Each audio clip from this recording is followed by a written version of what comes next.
well, Nat. And hello, Vaucido.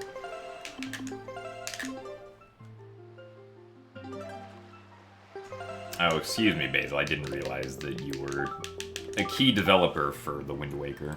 My bad.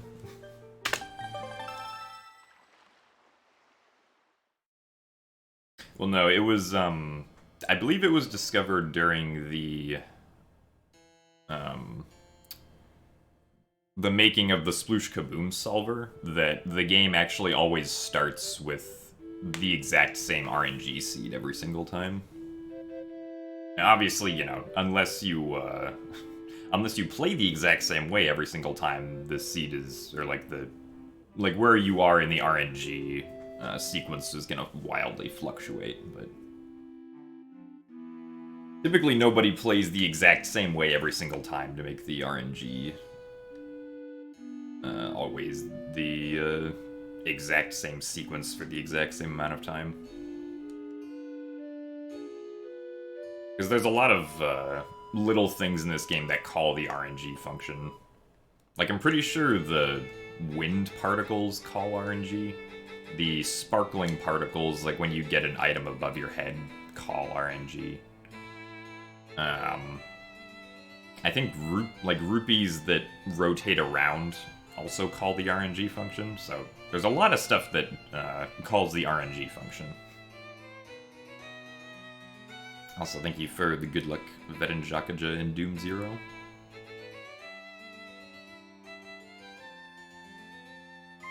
Unfortunately, I did not get to practice some of the things that I wanted to practice, but as long as we don't fail super swims for 10 minutes, I should be able to get a PB, so we're gonna hope for that.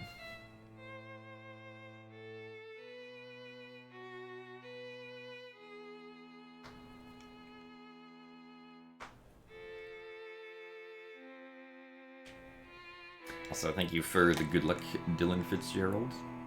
And hello, Sockmuncher Adam and the Paninyan Gamer? An interesting name.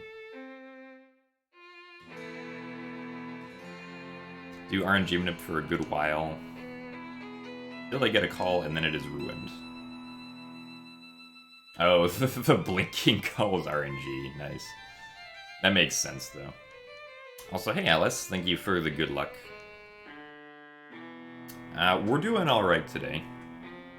I got a good amount of sleep last night, so hopefully we will be better on point with the super swims today.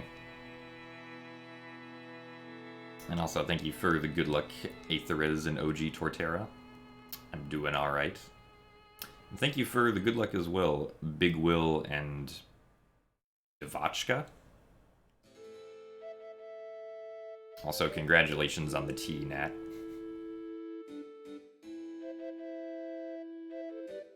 And thank you for the good luck, Ellakirk.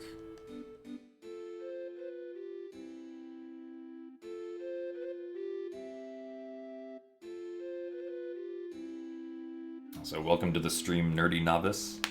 And thank you very much for the 5 Tier 1 gift subs to the community. That is very generous of you. And congratulations to everybody who got a subscription. Also, thank you for the good luck, Kazuki Will and Black Moxie. And thank you for the good luck as well, Sidlink, Ale Caballero, and everyone else who's filing in.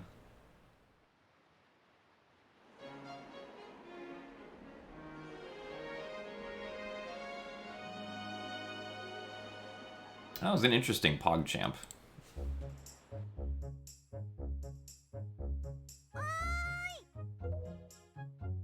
We do always approve of more cat emotes here, so.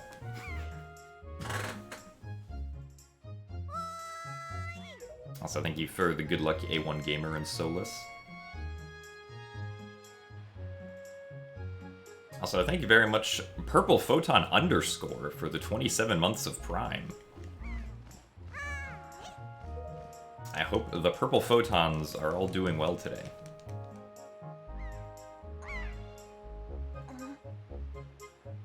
Why is this island called Pudoro Island? I don't know. I don't know if Pudoro has some significance as a Japanese word. That's just what it's called in the Japanese version.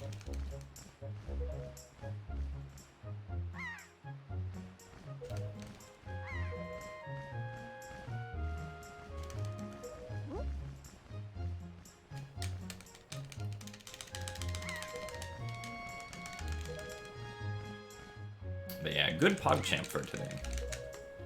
Also, thank you very much, Banjo and Kazooie, for the 5 months of Tier 1. And thank you for the good luck as well. It is now time for the pausing ritual.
Well, that wasn't very good.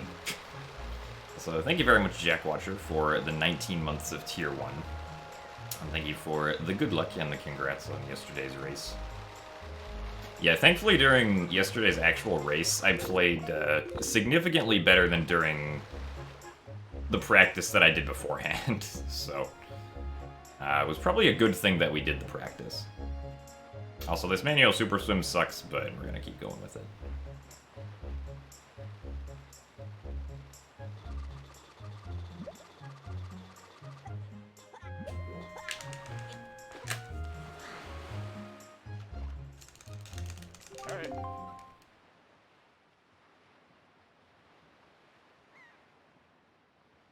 Yeah, yesterday I did win the match.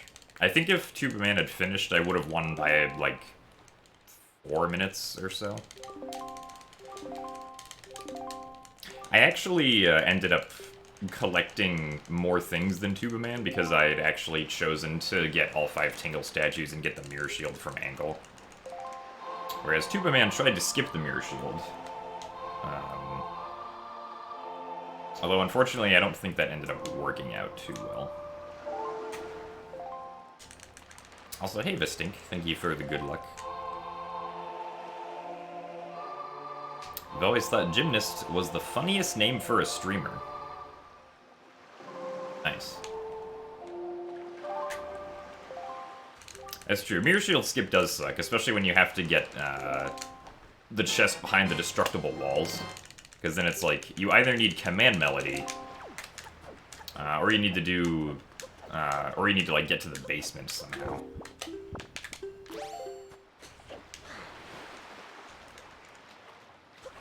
Which you can do with the roll clip. And then, like, leaf around to the basement, or with the door storage strategy. Oh, prologue. Okay, that actually makes a lot of sense. I didn't realize that was the Japanese shorthand for it.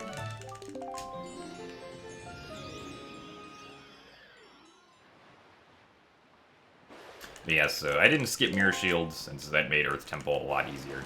I also did get Double Magic, though, in which case it, like, skipping Mirror Shield with Double Magic wouldn't have been too bad. There's just been some extra roll clips, basically.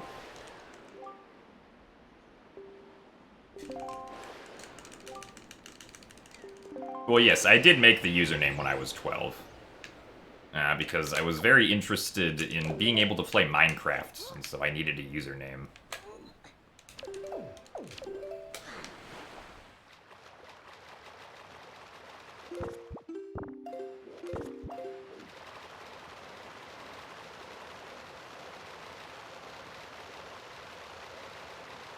It was like, well, I do gymnastics, and 86 is a random number.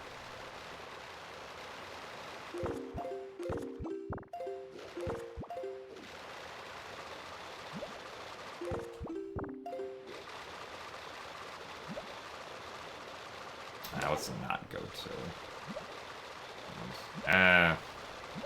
Okay, I'm gonna get an air refill here.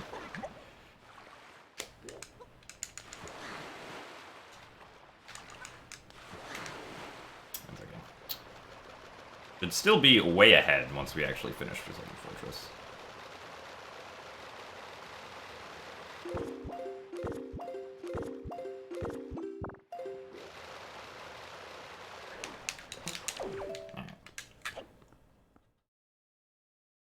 We didn't fail the super swim today. Hurrah.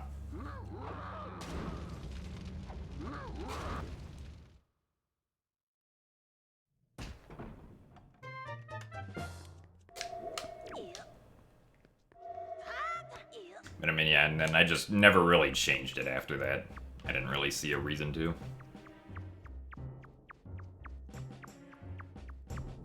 I mean, yeah, well, one thing about having the numbers that everyone always jokingly questions what happened to the previous X-1 gymnasts. X being whatever number you choose.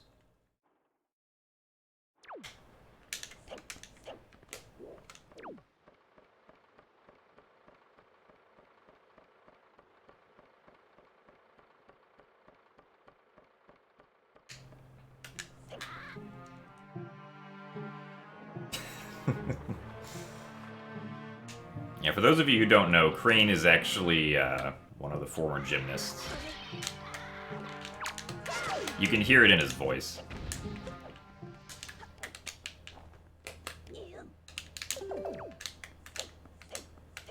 Oh my goodness. I do not want the stick.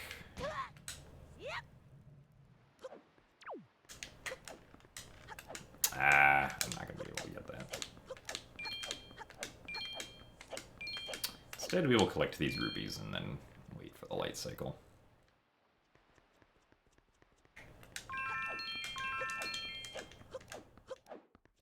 Also, thank you for the good luck, the only cove.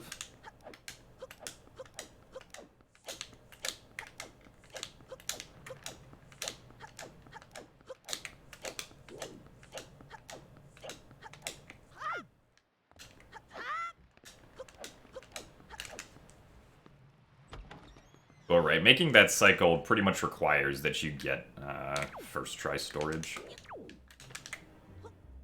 I mean, the storage spot's not hard. And storage is, like, in general, when you don't have a sword, is made easier because you can mash the B button, like, without consequence. Also nice cut.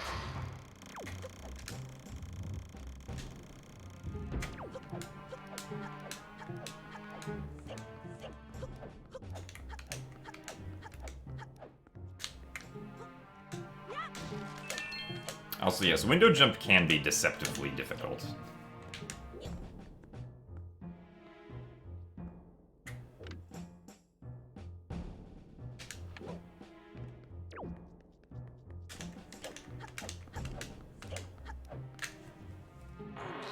Thankfully, window jump is a strategy that I learned about 8 years ago, so I've had some time to practice it.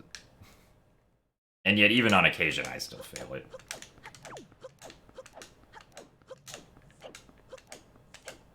That moblin moved very early.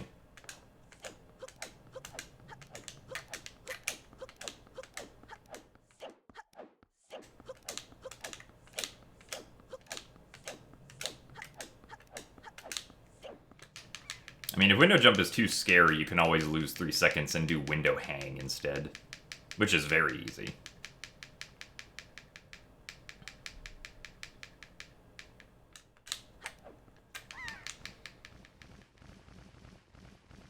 No, I typically don't do, like, GDQ-style commentary on my streams most of the time, or, like, really any time at all.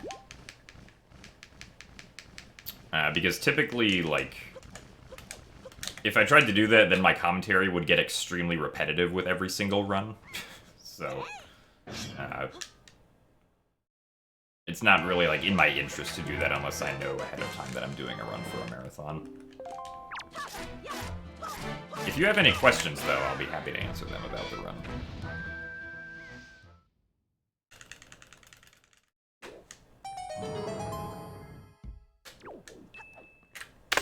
Wow.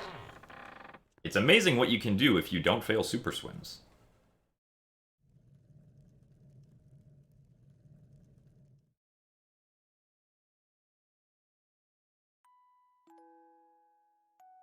Oh, well, yeah, I mean, as,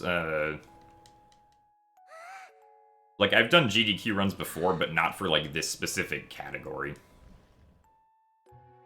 Also, thank you for the 5 bits, Nat.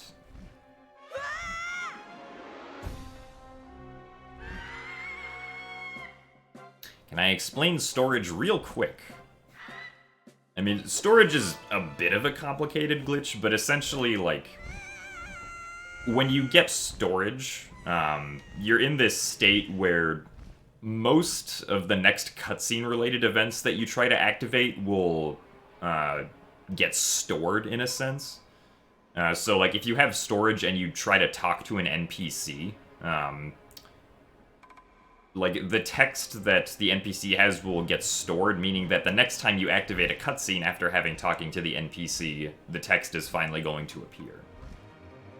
If you have storage and then open up a chest, Link will store the action of opening up the chest, and will have, like, his hitbox properties changed and stuff. It kind of, like, the result that happens from storage typically depends on what specific event or cutscene that you've stored is. So, like, for some cutscenes, instead of the cutscene being stored, like, the cutscene will still play out, but you'll just have control of Link in the cutscene. Whereas normally you obviously shouldn't have control of Link during cutscenes.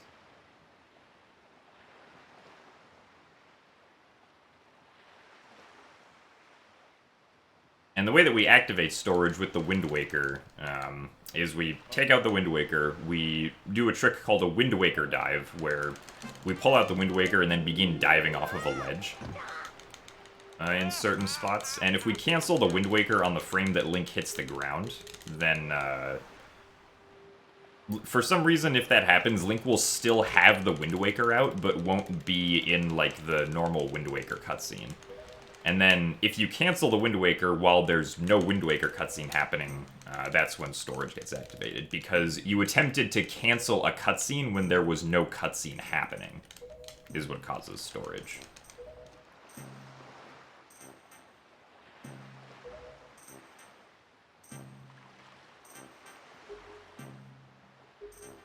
Also, thank you for the 5 puppy bits, Nat.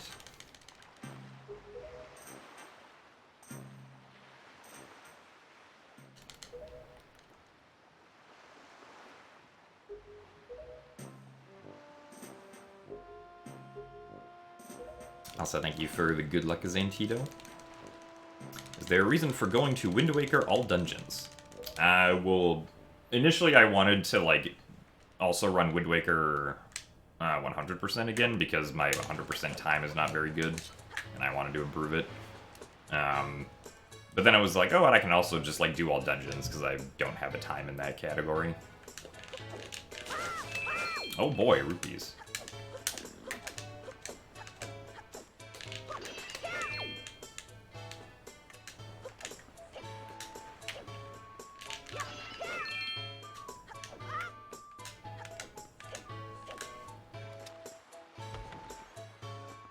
Yeah, I think I got, what, like 8 rupees there?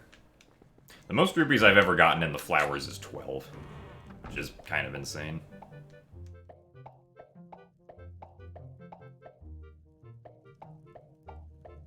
Yeah, at some point I'll probably start doing 100% runs. Initially my thought was that, like, I could do 100% runs, and then if, like, I lose a run, say 3 hours in, I could switch to doing, like, all dungeons attempts or something.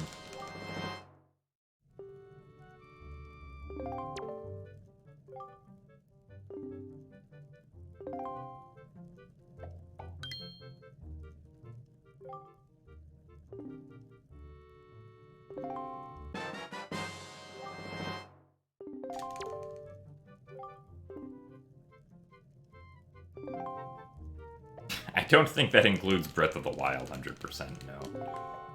Unfortunately. I'm willing to do long runs, but not runs that are that long.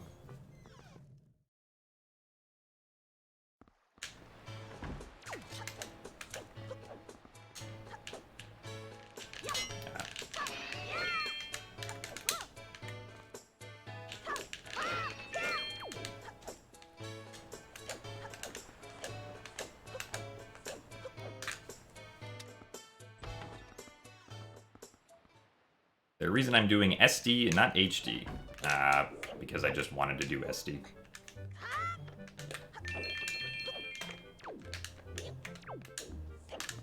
There's not really a specific reason for doing one over the other, I just felt like doing SD. I mean, they are both different speed games. Like, they're actually very different. There's no rupee. Alright, so I just need one more rupee now.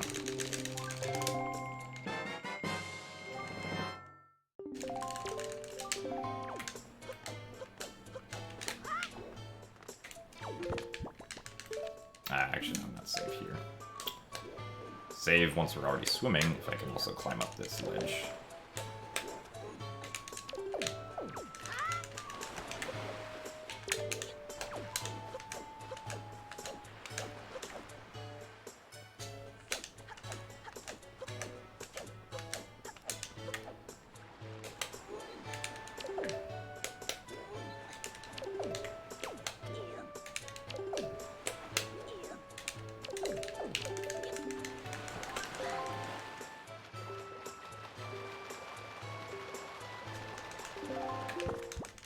Now we safety save.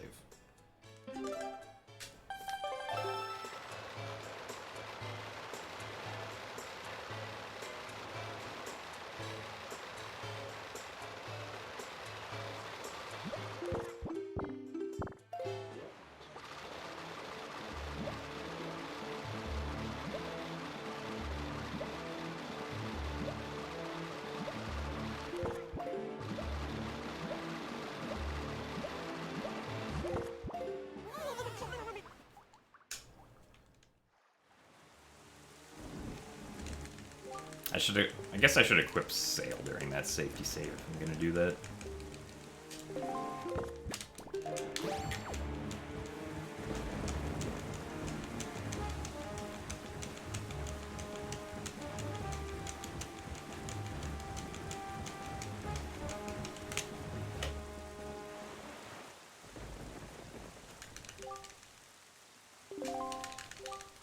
Also, yeah, the fact that you can take sleep breaks during Breath of the Wild 100% is actually pretty cool.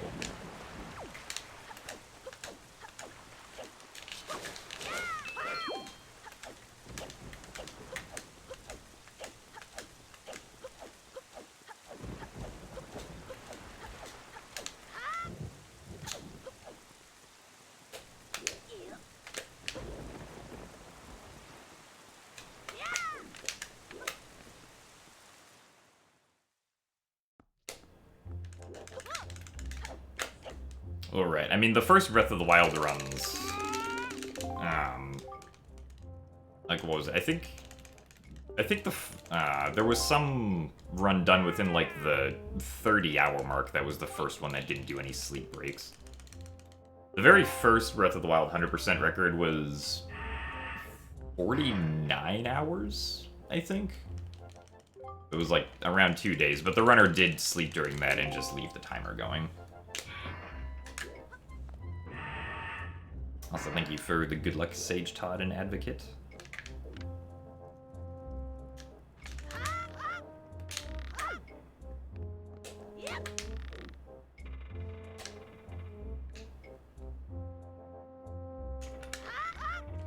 Also, thank you for the good luck as well, Sephi.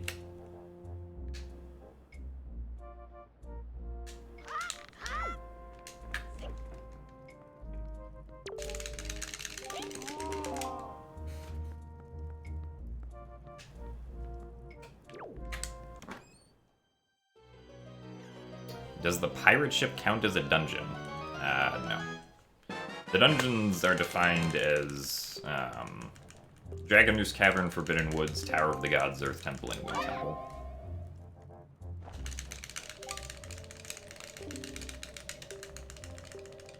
Also, thank you for the good luck, Coach Ice.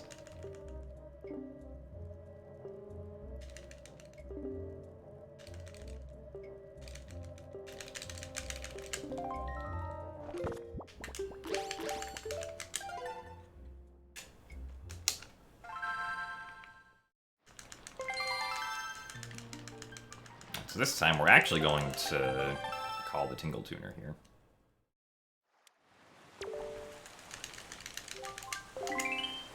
Takes the Tingle Tuner less time to get set up on Windfall than if we were to call it at Forest Haven. Forsaken Fortress isn't defined as a dungeon, but you'd have to do some pretty wacky stuff to never have to beat Forsaken Fortress in this game, which is currently not possible.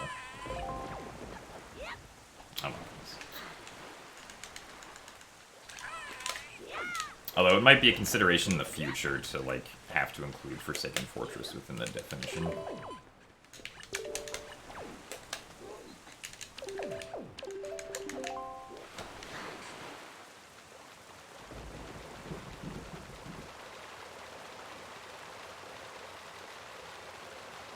So thank you very much for the additional blue rupee nats.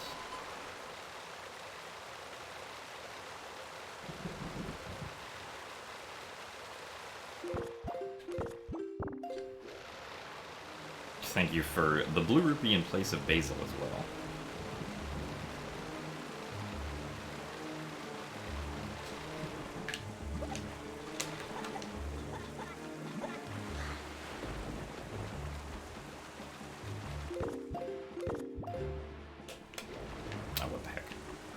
camera turnaround.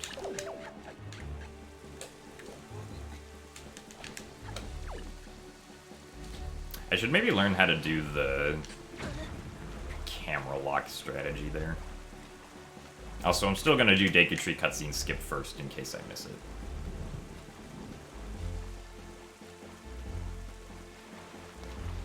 For the time being. Is it possible to keep it permanently night? In the 80% speedrun, you can begin Endless Night and then never get Nehru's Pearl. But if you get Nehru's Pearl, then Endless Night is gonna end.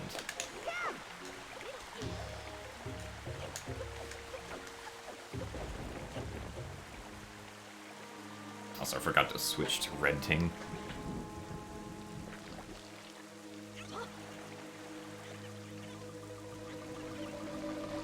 Alright, like, there's definitely justification for, like, making Forsaken Fortress 2 a dungeon by definition. It's just not something that, like, is really necessary currently.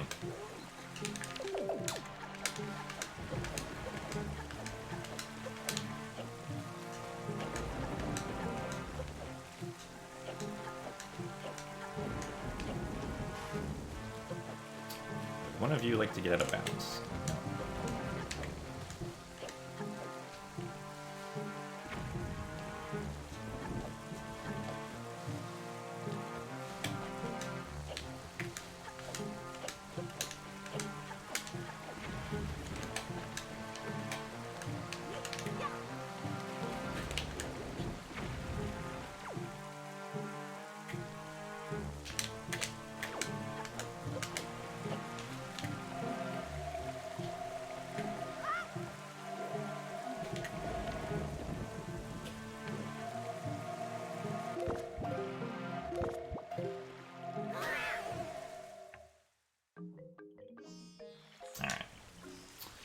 We did the cutscene skip.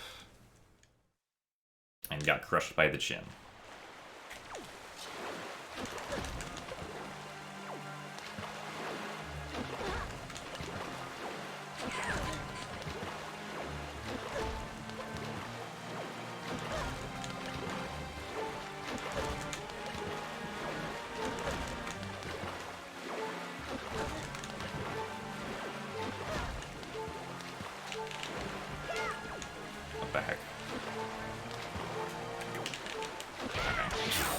It made me kind of scared.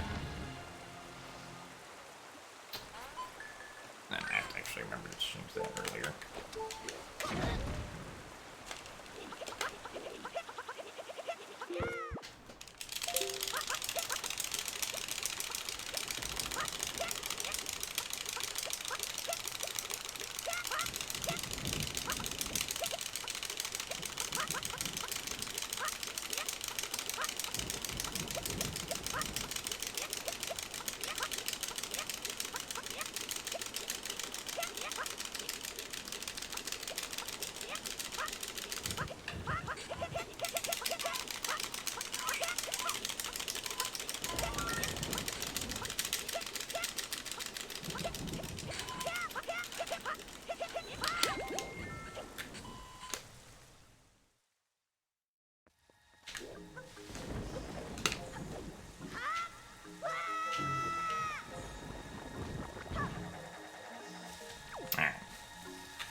It's faster to push the enemies out of bounds because then I can skip the cutscene of watching, like, the Deku Tree talk to Link.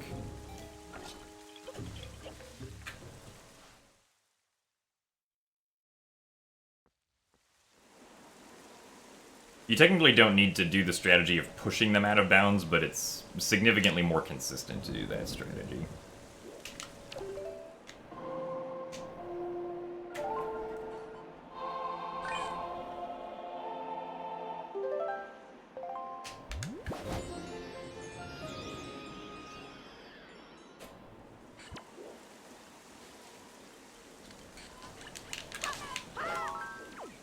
I don't know why Tingle had text I had to go through.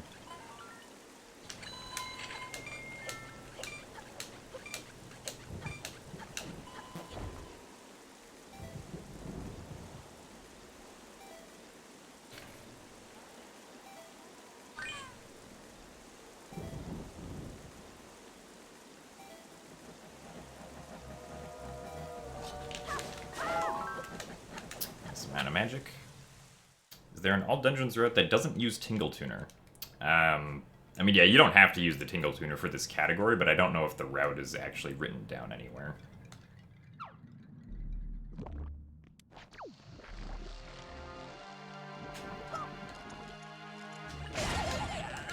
So thank you very much for the purple rupee, Luke.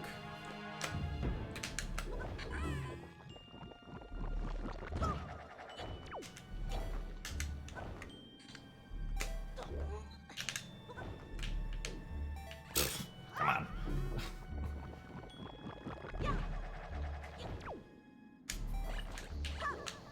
I think I should just grab that bomb flower, because the bomb flower can explode faster than the regular bomb.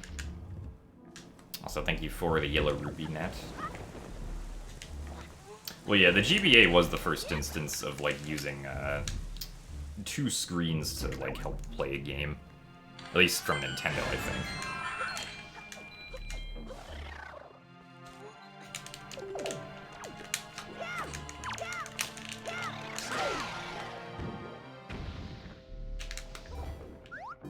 Also, good evening, Philippus.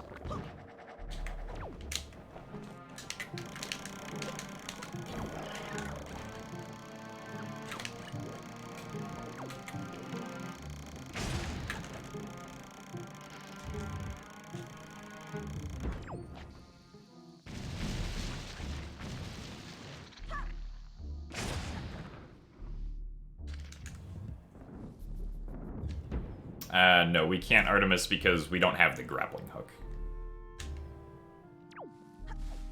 Since we don't get the grappling hook till much later in the run.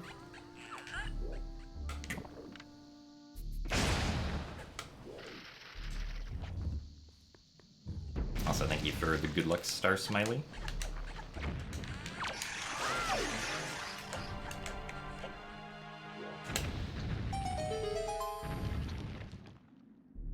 There aren't very many, like, all dungeons runs that are recorded because it's just not a category that most people run. At least not for, the original Wind Waker. Especially because, like, the Wind Waker is just a really hard speed game in general. Especially because, people are, like, intimidated by the manual Super Swim. So there aren't very many, like, just... As I said, there just aren't very many runners of the game in general. And All Dungeons has only been a category for... I guess a year and a half at this point. Oh yeah, you can do Puppet Ganon skip.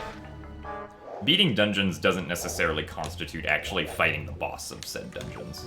Right? Like, we skip Halmaron King.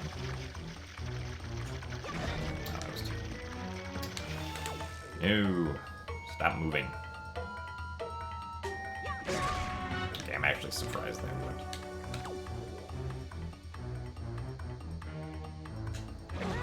Okay, I also need to, like, throw these bombs quicker.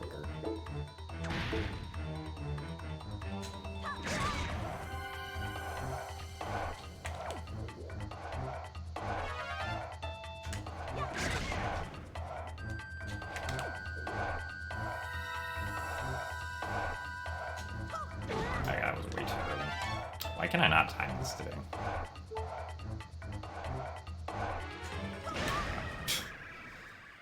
Alright, well. Not a very good Kala Demos fight, so I'm actually going to be losing time here.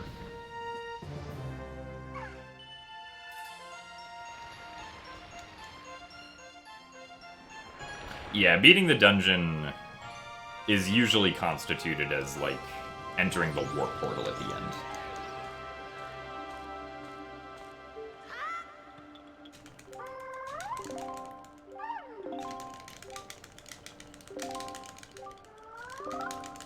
Or I guess for the case of Forsaken Fortress, it would be defined, if Forsaken Fortress was considered a dungeon, it would probably be defined as opening up the door to, like, Ganon's lair at the top. Also, thank you very much for the 5 heart bits again, Nat. And thank you for the good luck Zelda fave.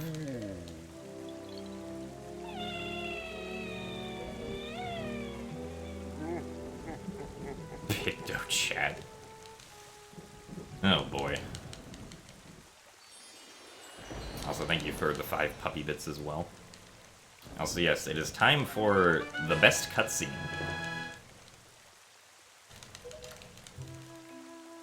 I hope everyone's A key is ready. Also, thank you for the 5 bits for saving the car, Luke.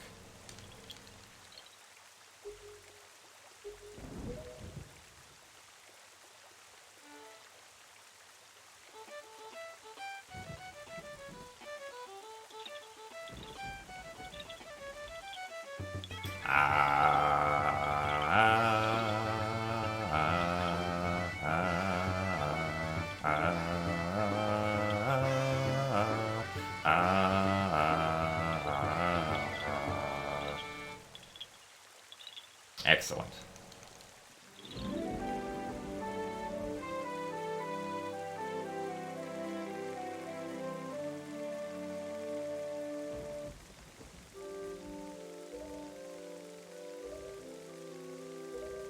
Also, thank you very much, Silent Princess, for the Tier 1 subscription. Glad you're enjoying the stream, and thank you very much for the support. Also, thank you for the 50 heart bits, Luke. Glad you enjoyed the Oz.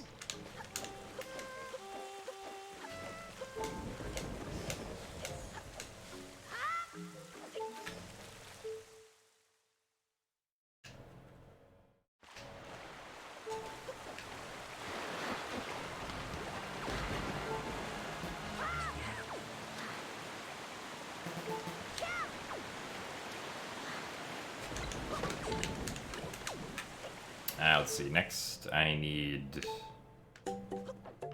red ting.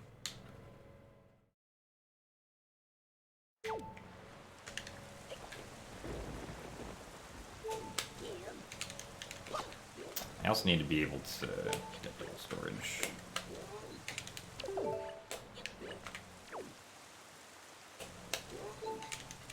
my goodness.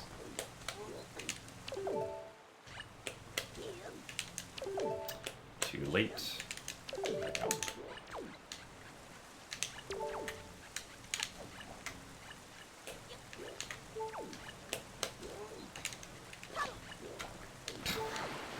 Can I please just get storage? I'm very confused as to how turning right made me do that.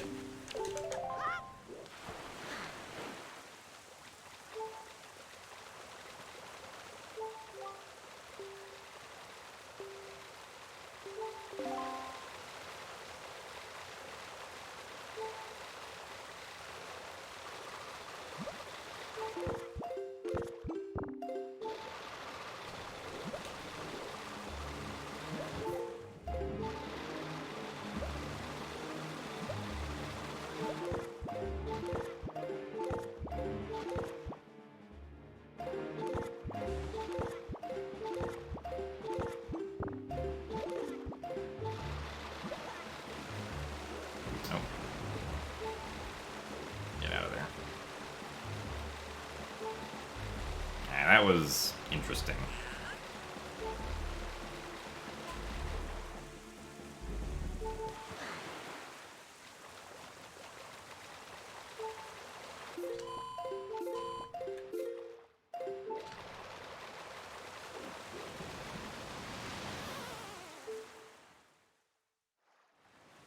So thank you for the good luck hydration, Flora.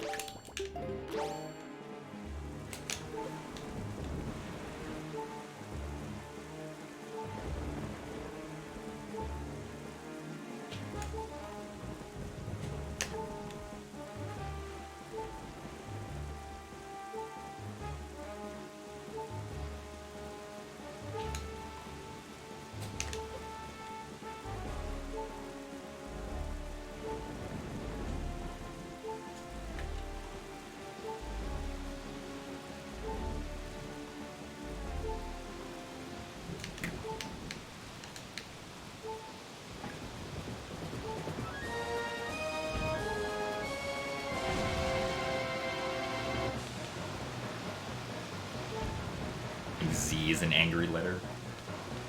I feel like Q is kind of an angry letter.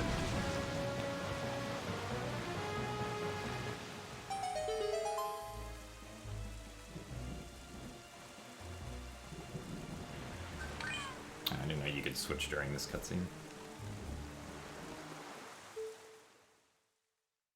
Also, thank you for the good luck, Kong.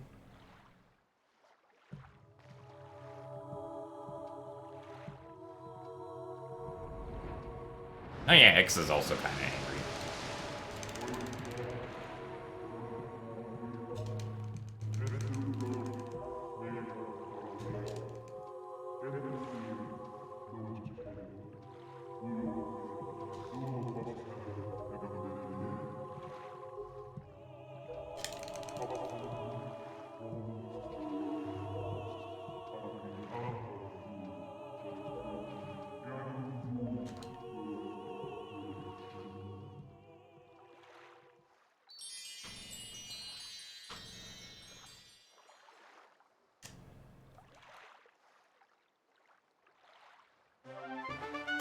Apparently we're saving more time for something.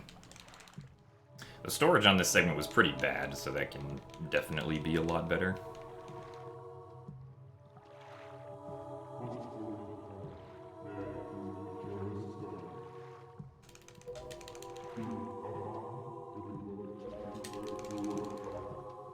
Also, thank you for the additional 10 bits, Nat.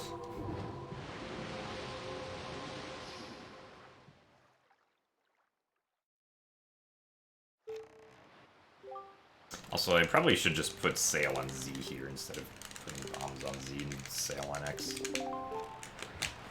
Because I have to keep bombs on X for putting leaf on Z later. Anyway.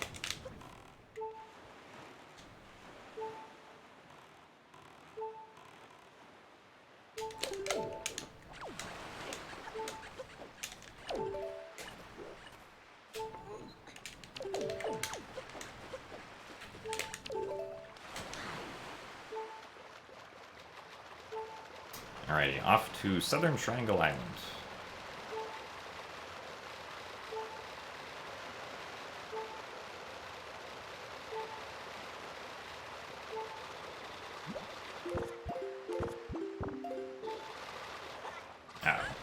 How much speed did I lose? Gonna be safe. Well, I'm gonna try to be safe.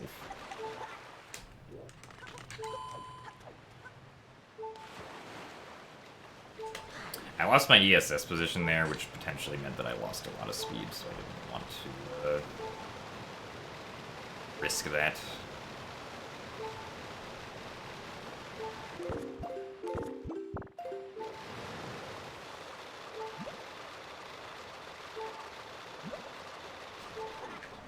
Because it is a bit of a long super swim.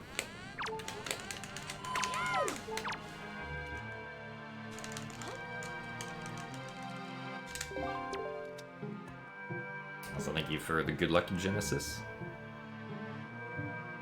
Are we still best buddies, John?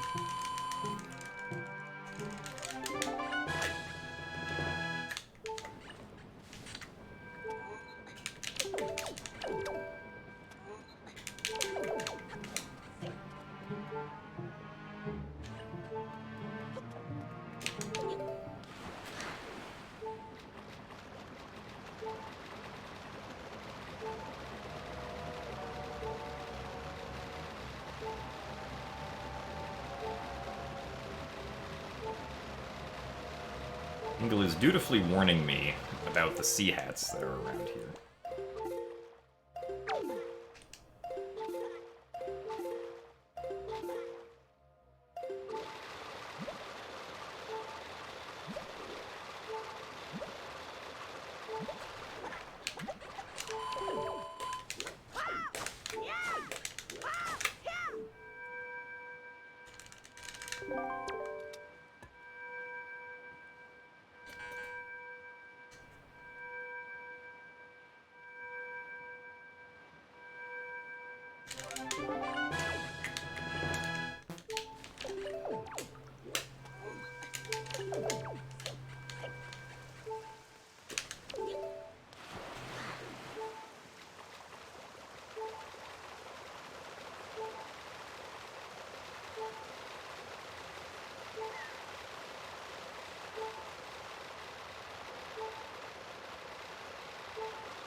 Alright, time for zombie hover number 2.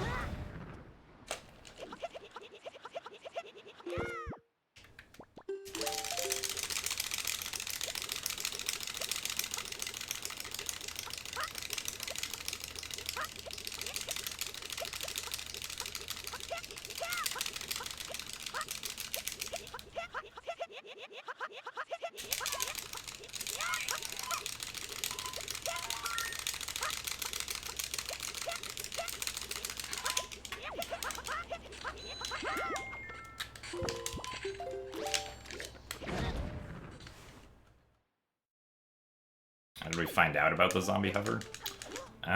Zombie hovering actually has an interesting discovery history.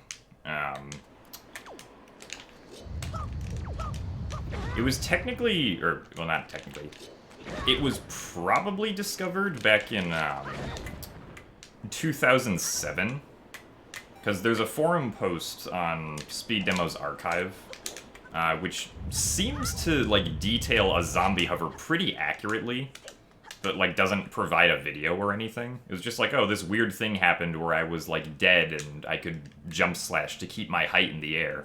Very strange. But then, like, I guess it was never looked into more after that. And then it was rediscovered. Well, it was properly documented, I should say, not necessarily rediscovered, but properly documented in 2010 by an old Wind Waker glitch hunter named Clyde Storm.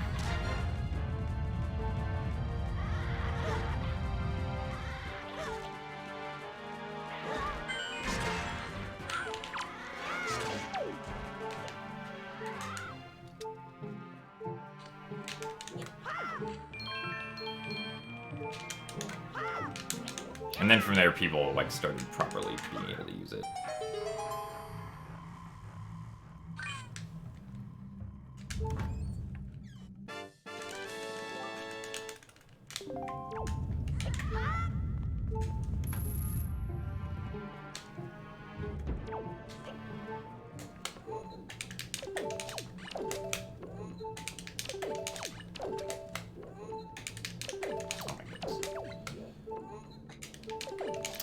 Can't do storage.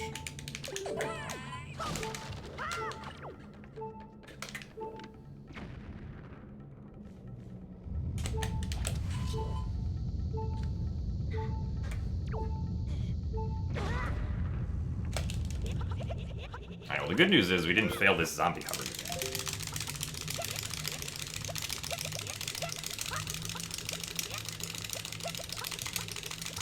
Well, we haven't failed it yet, I should say. I didn't fail the liftoff. That'd be a more accurate statement.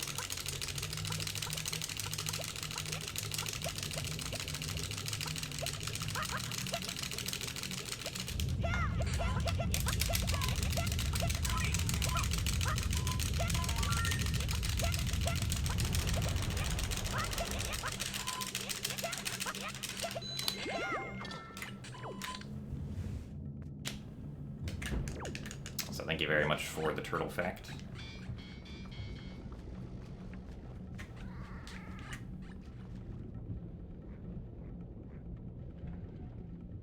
Any day now.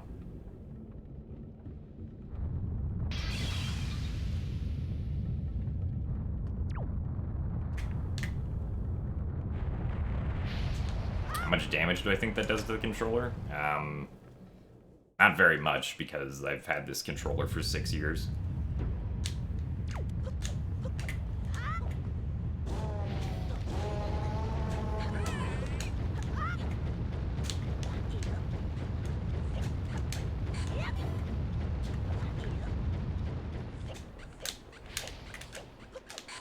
I got healed because I have the Tingle tuner active.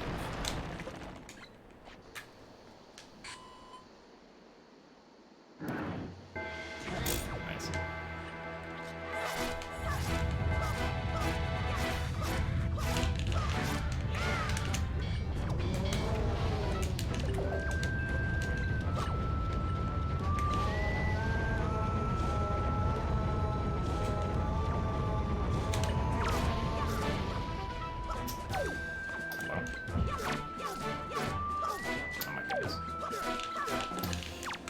Jeez.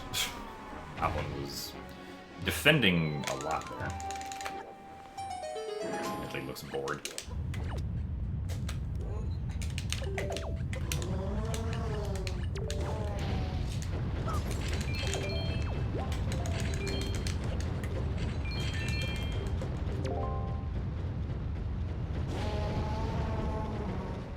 Also, thank you for the good luck, Daniel.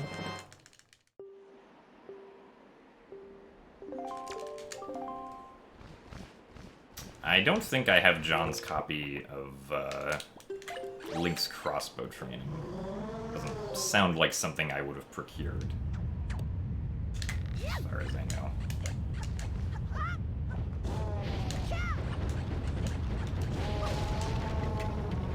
No, the Tingle Tuner, Tingle Tuner is only in the original Wind Waker.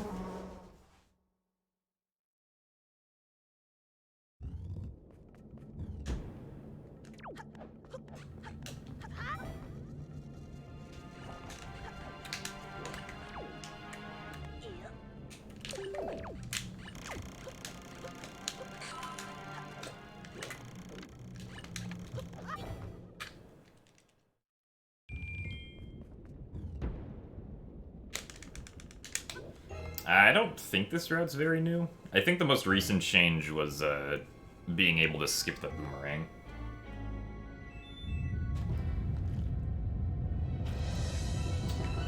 Thanks to a setup that allows you to open up the Ganon's Tower warp world.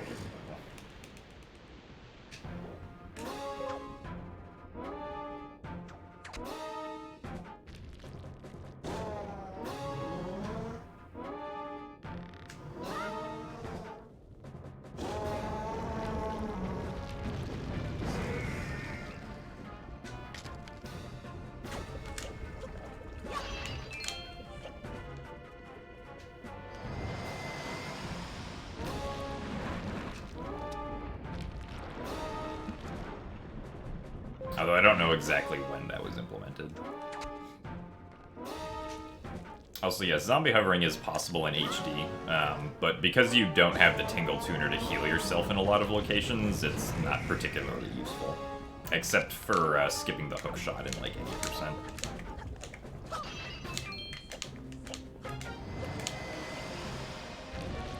Ouch. And go on.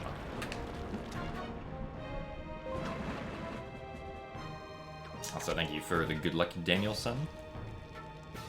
I don't think Wind Waker actually has category extension boards. Only Wind Waker HD does. But no, there is no save grandma %, unfortunately.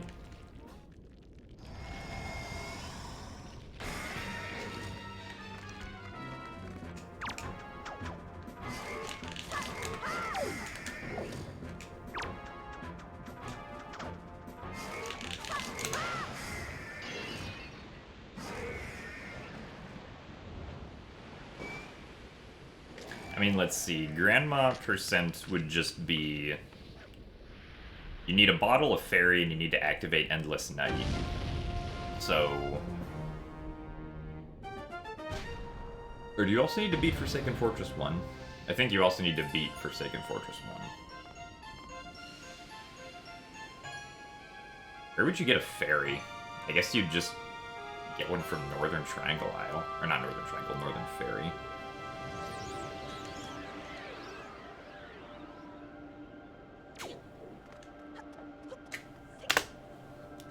How did that save so much time? Thank you for the good luck, Gazelu.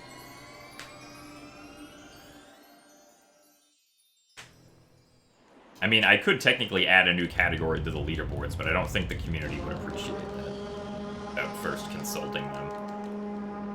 Also, thank you for the 15 bits, Luke, and for the 10 bits, Nat. We are indeed getting all the best segments, even if some of them aren't particularly good.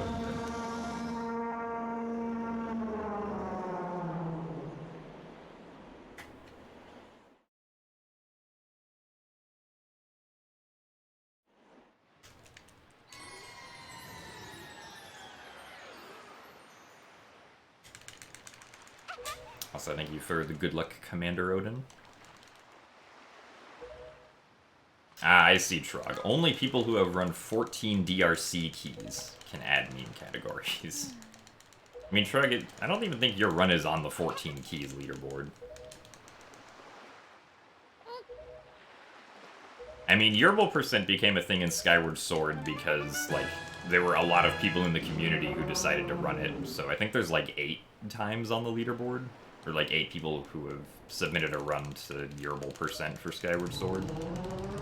It's also a fairly short category. Also, hey, Mitchie, thank you for the good luck. Oh, I see, Trog. That makes sense. I didn't realize the first half of the recording was dead.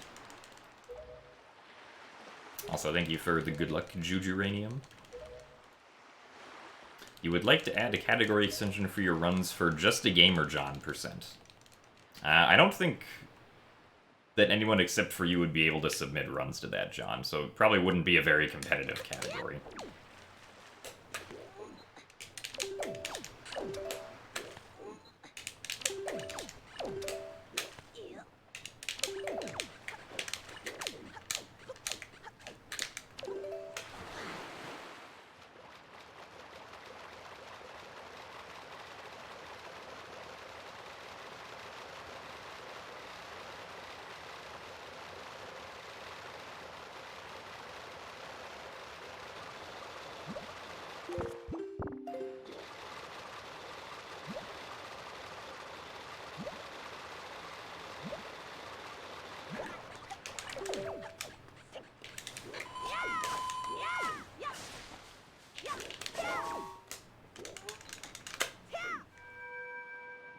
Also, hello, Big Pumper.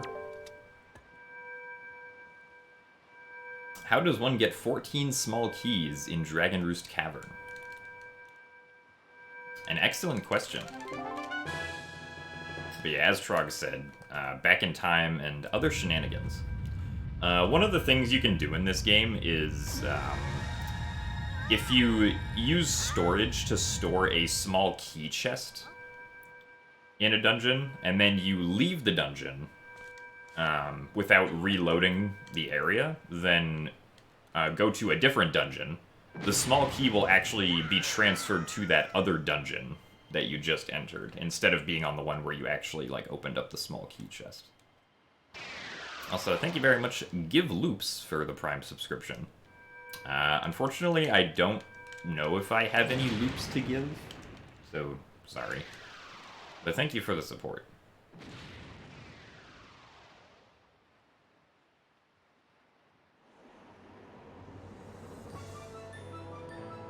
Also, yes, my best segments are indeed the color blue. I sort of, like, reserve the gold color for the world record listing at the bottom.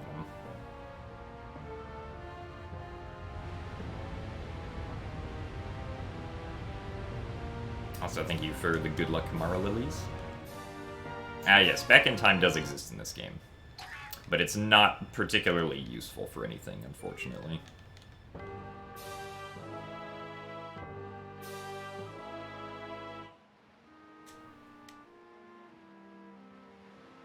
At least as far as, like, the main speedrun categories go. As we just discussed, you can use it in the 14 Dragon Roost Cavern Small Keys category. Will you upload this to YT? If it's a PB, yes. And based on how we're doing so far, it's looking like it'll probably be a PB. But of course, we still have, you know, like, 2 more hours of run to go. Also nice. Definitely needed to get out of the King of Red Lions there.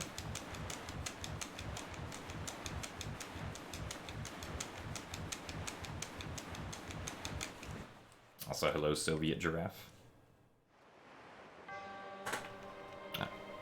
At some point, I need to change to Tingle Balloon.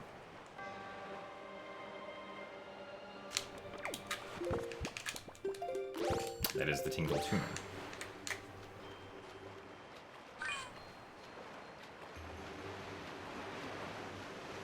I don't think this is gonna be world record.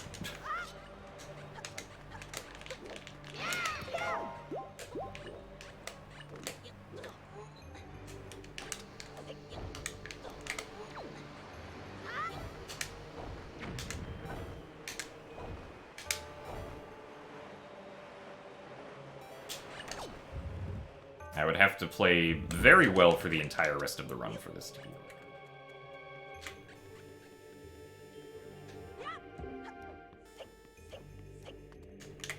I'm also still learning the category, so like some of the movement that I've been doing isn't particularly optimal. For instance, I also barely made it onto that platform.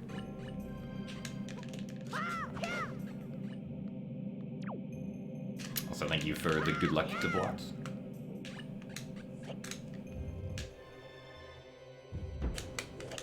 Thank you for the purple rupee Vistink. Yes, just 10 minutes worth of gold. Well, I mean, some of my segments are, like, actually pretty unoptimal, because I've only done one completed run of the category. So, for instance, I can save, like, 5 minutes on my hookshot split. As an example.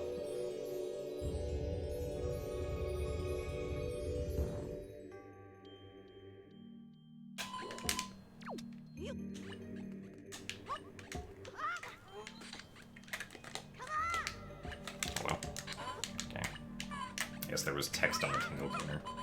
It's like right here I need to figure out what the optimal time is to actually call the Tingle balloon. Yeah, sorry Trog, no BMOS hover. I feel like BMOS hover would kind of screw with our bomb count a little bit. We'd have to take damage in DRC. I mean, we could take damage in the lava during Goma, but like... I don't think it's worth it. Personally.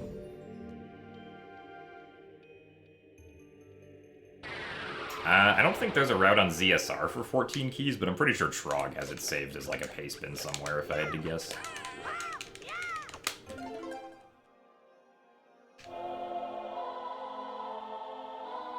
Also, yeah, we floated with a Tingle balloon from the Tingle tuner.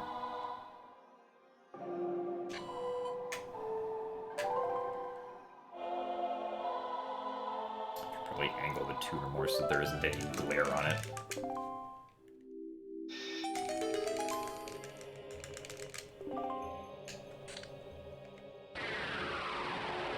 So hello, Skipjack. Thank you for the good luck.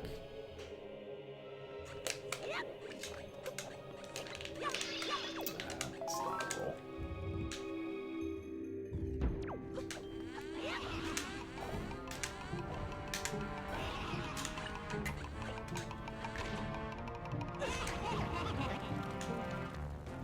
Ink is on fire. Yeah, I have a GBA that I'm using for the Tingle tuner.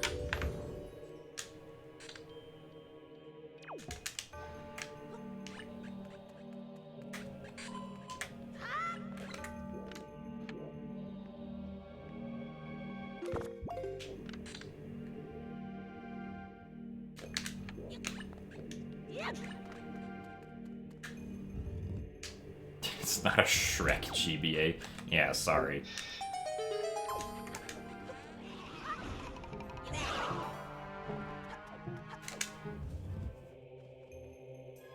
And, it's looking like we're gonna lose a little bit of time here.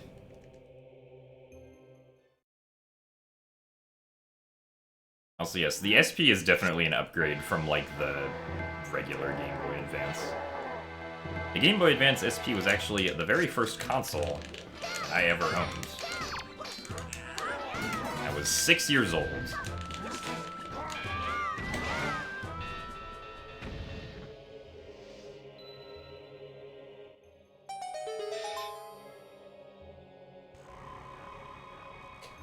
And I'll go for storage once here, because why not?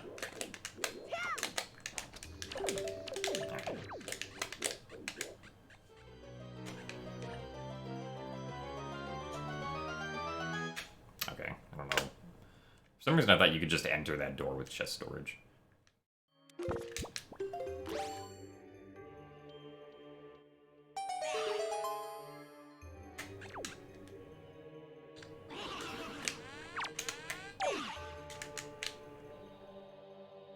Yeah, I shouldn't go for that jump.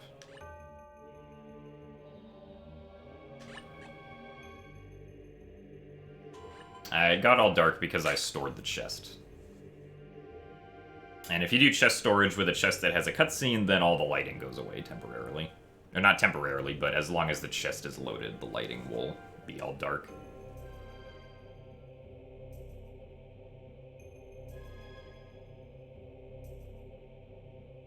Also, thank you for the good luck, Zemgad. Well, the reason I'm doing all dungeons is because I wanted to also go back to 100%. But then I was like, oh, I should probably do all dungeons as well, because, like, all the stuff we do in all dungeons is used for 100% anyway. Or at least most of it.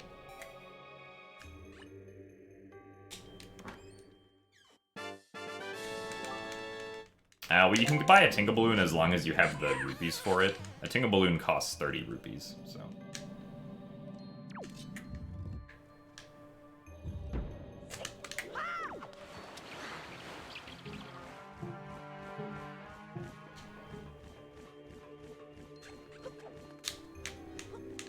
There are some places that the game attempts to restrict you from being able to use the Tingle Tuner. But we can kind of get around those. So, like, in that previous room I was just in, I have to go back that way with this statue in tow now. Normally you have to, like, throw a bunch of statues onto the scales if you want this statue to... If you want to be able to transfer this statue to the other side. But...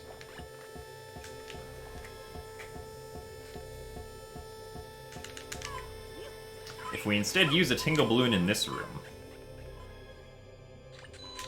and then right after it gets used, we open the door and walk into this room, we can use the Tingle Balloon to transfer the statue across instead. Which skips us having to do the scale stuff.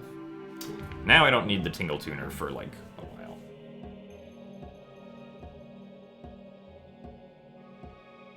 Also, thank you for the good luck, Galithrania.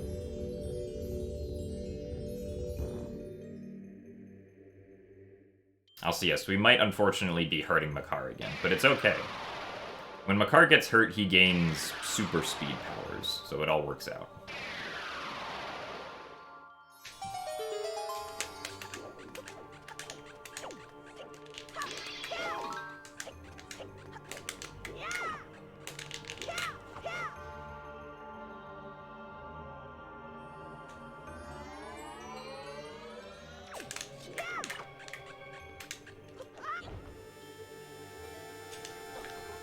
I mean, what you actually have to do is you have to pick up Makar on the same frame that he gets hurt. And then weird stuff begins happening.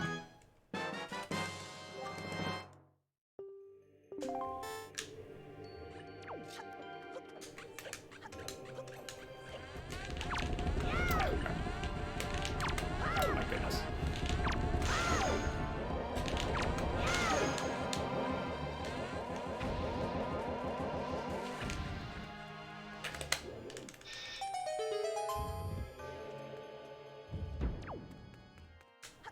Oh, interesting. It's actually daytime here.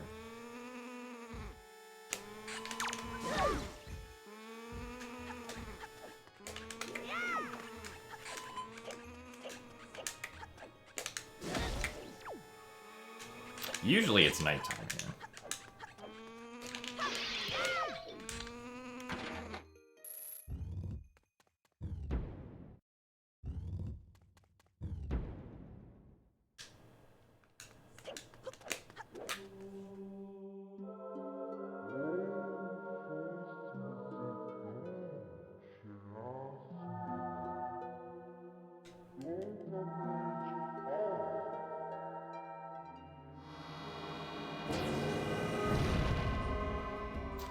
No, the sole reason for playing on Japanese, well, it depends on the category.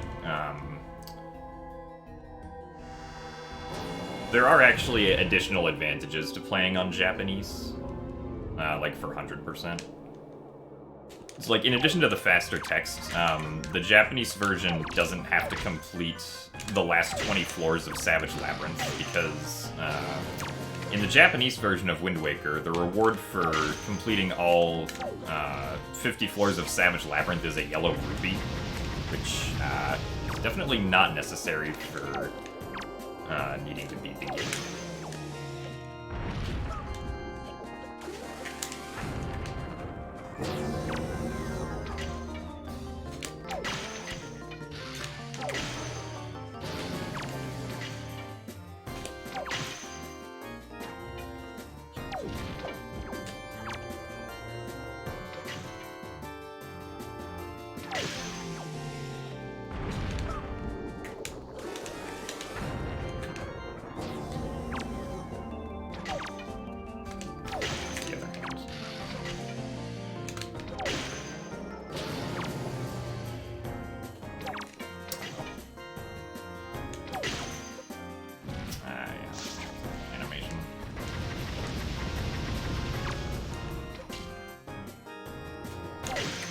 Not the best Ganon fight,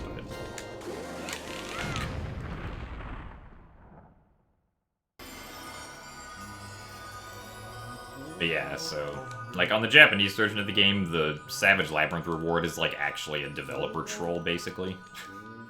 10 rupees.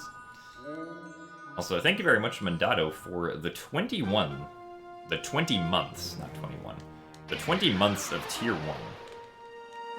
Unfortunately, I do not have any cookies to give. Badly.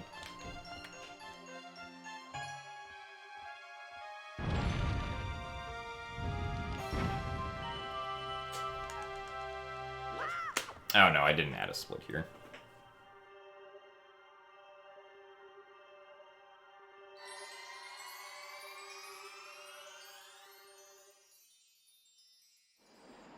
Also, thank you for the good luck, Ringogner.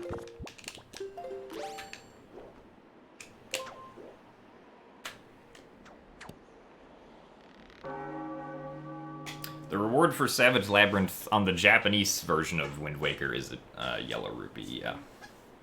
Which is why we don't have to do it in 100%. We still have to do the first 30 floors for the Triforce chart, but not the last 20 floors.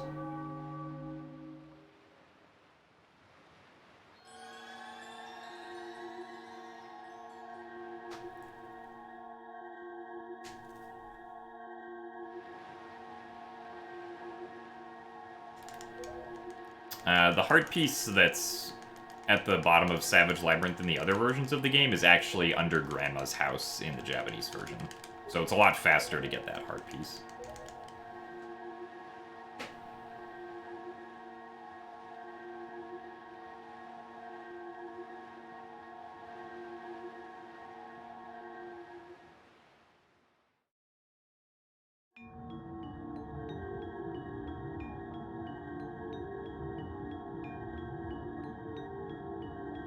Well, it's not specifically the language that changed the item locations, but, like,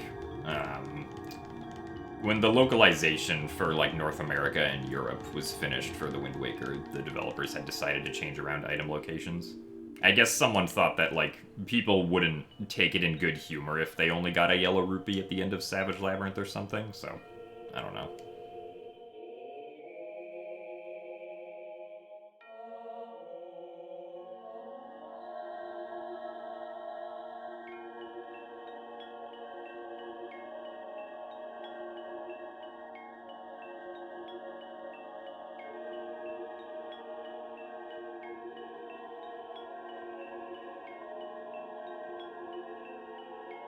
Also, thank you for the good luck C tangent. Yes, this run is significantly better than my PB, but it also had some mistakes as well. And thank you for the good luck, Bruggles.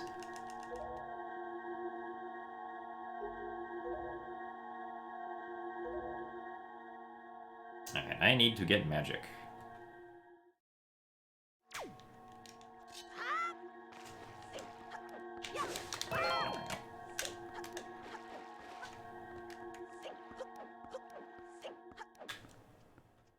It would also be nice to get arrows, but thankfully I can just get an arrow refill in Ganon's tower.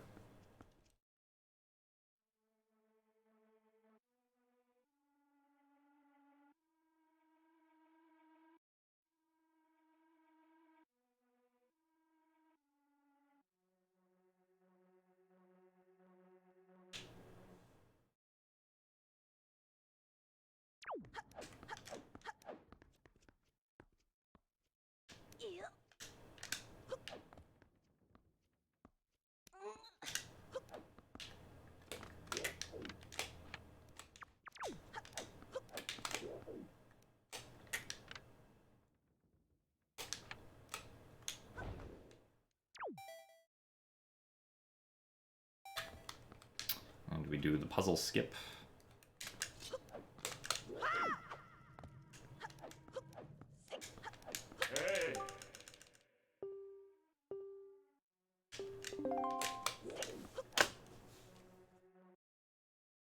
Oh yeah, I guess my Ganon fight in PB wasn't very good.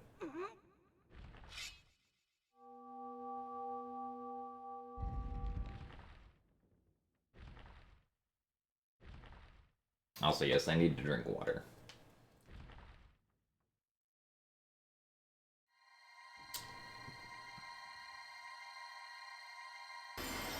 Thank you for the 5 bits, Zemgad.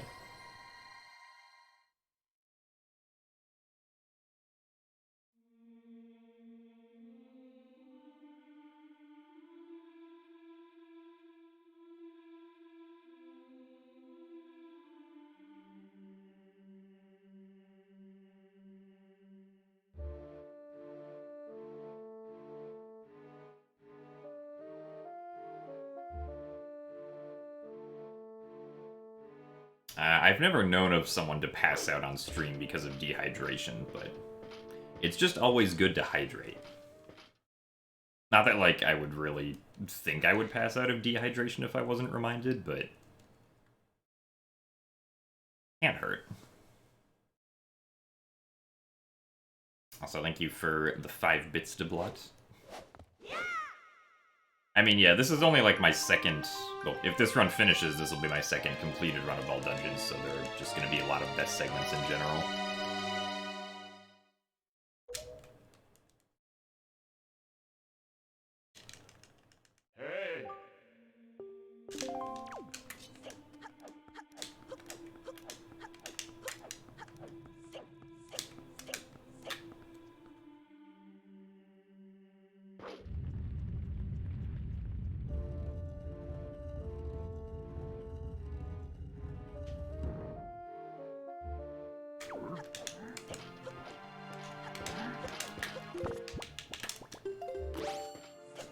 Okay, so grapple hook should definitely go over Y.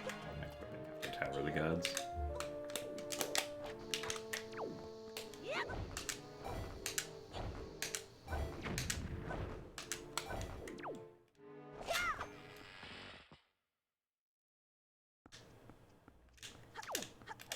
Do I sleep? Yes, I do actually sleep.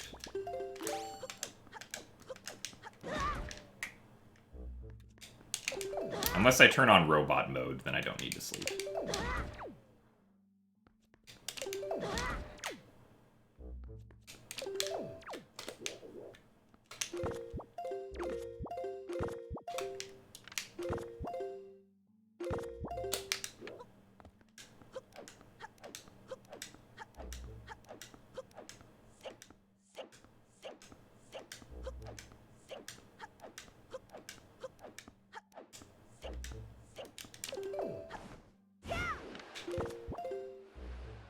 One.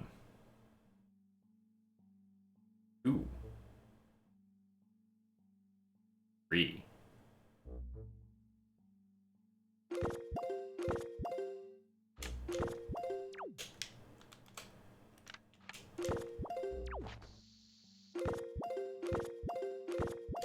Oh, that was way too late. Alright, well.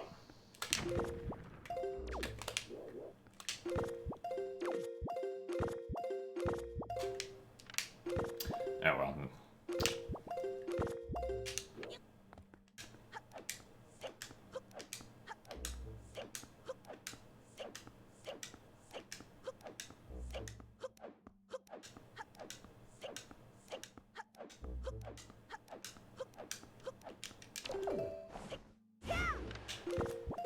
Try again.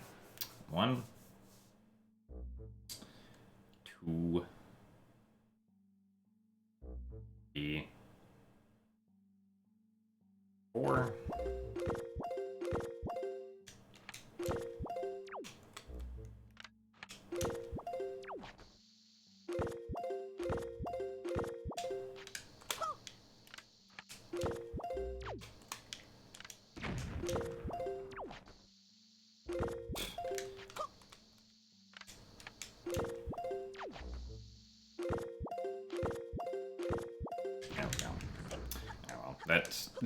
Took significantly longer than I would have liked. Would still be way ahead at light arrows.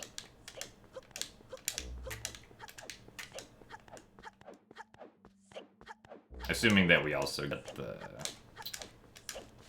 opening of the warp portal trick.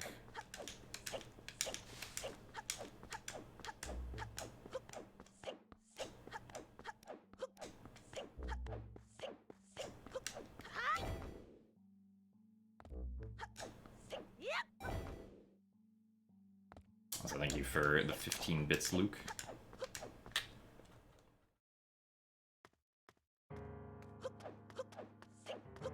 Well, right, item sliding is an HD only glitch because you can't move around in first person in the original version.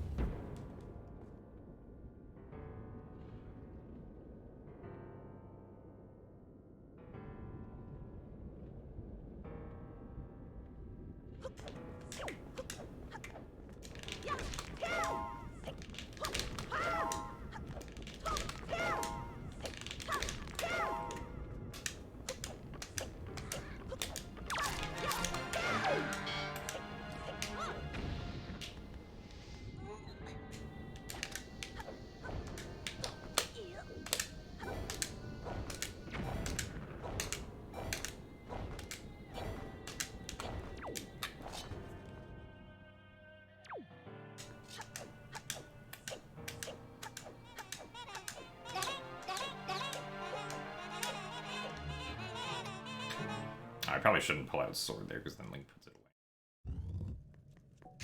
away. Hookshot slide glitch. Well, not quite the moving around in first person that we normally associate.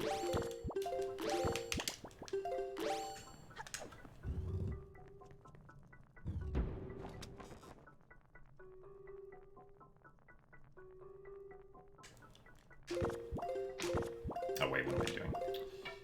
Supposed to shoot and then go up.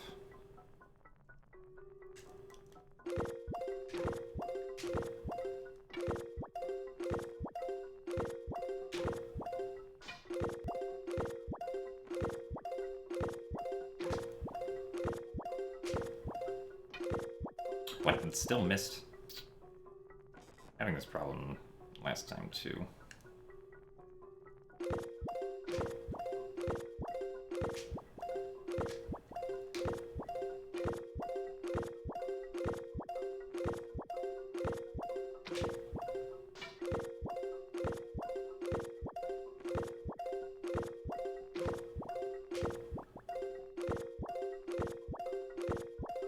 No, I still missed.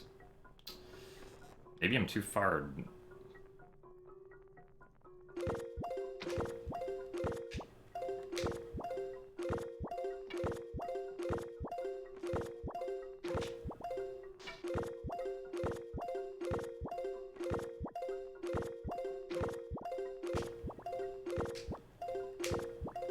Okay, yeah.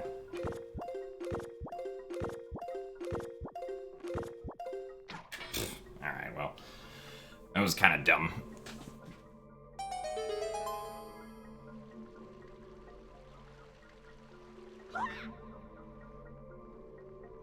But yeah, we need to pause before this because the timing for shooting all of the switches is extremely tight.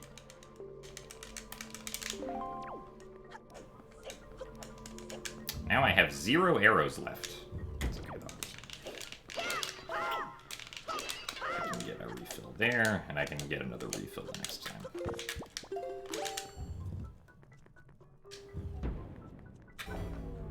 Unfortunately, I will lose time here though, even though I could have potentially saved a lot. Both to the bad barrier skip and to failing that a few times. I was not starting the trick down left far enough.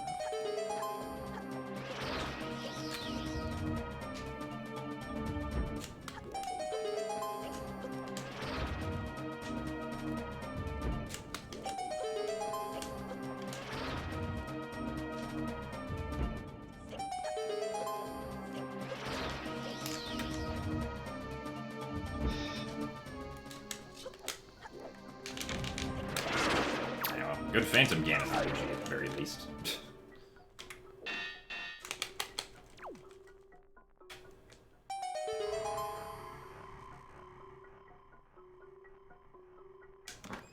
Yeah, getting the boomerang takes a couple minutes, so it's faster to just do that one skip instead of getting the boomerang. I mean, granted, boomerang does also make the Kalademos fight, like, a lot easier. Although, if you do the optimal bomb-throwing strategies, I don't think boomerang is actually any faster.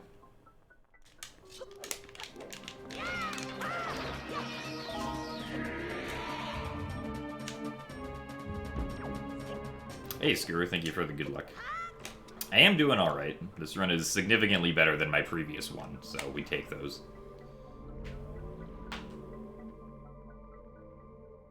Hope that you're still recovering after the pizza.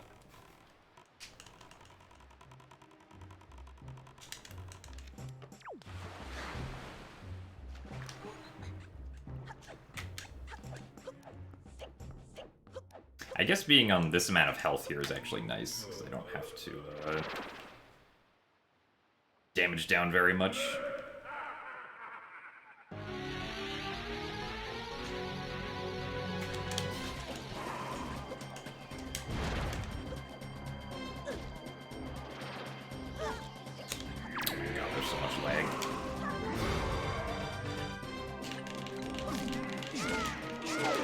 Alright, but I mean, you know.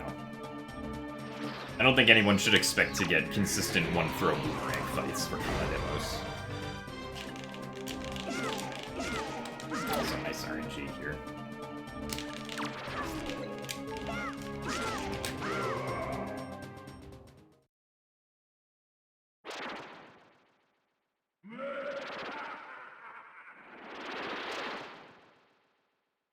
Also, I am doing well today, Flyan.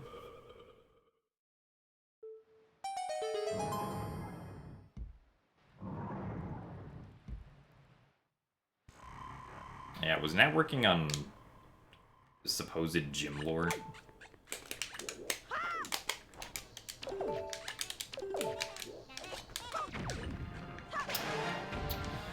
The storage here is very annoying if you miss it, because you have to constantly kill the mini blins over and over again.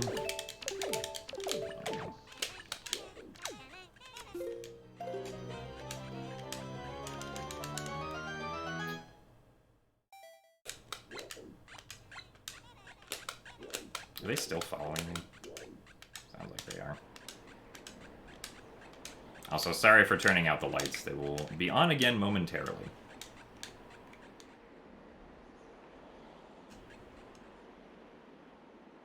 Oh wait, did I not?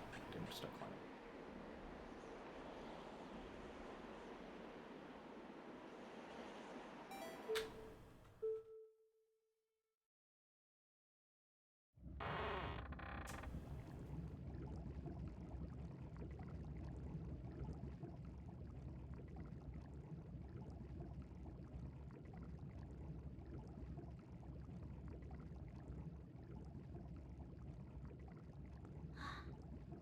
Well, I mean, to do the sequence that I just did, you need to do some pretty specific input sequences. It's not something that you'll ever encounter as a casual player.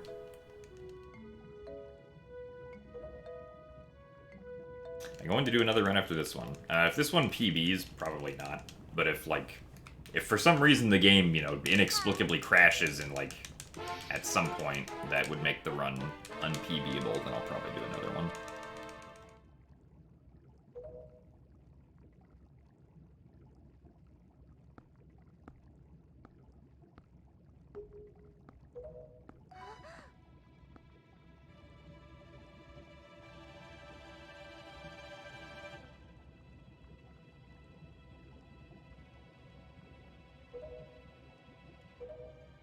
You're starting to get into any percent of Wind Waker. Any tips? I mean, if you're having trouble with anything, don't be afraid to ask questions, or if you don't, like, understand how something works. If you're not in the Discord, I would highly recommend joining the Wind Waker speedrunning Discord.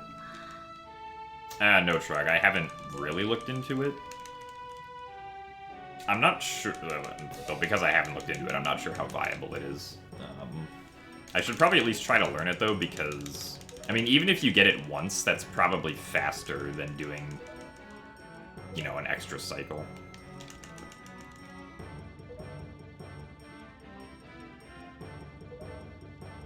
My thought is that,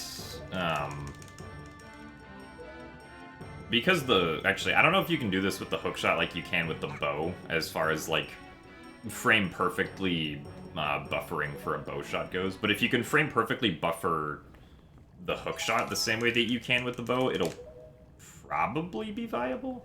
You would just have to figure out what visual cue to look for after the bomb explodes for, like, getting ready to shoot the hookshot.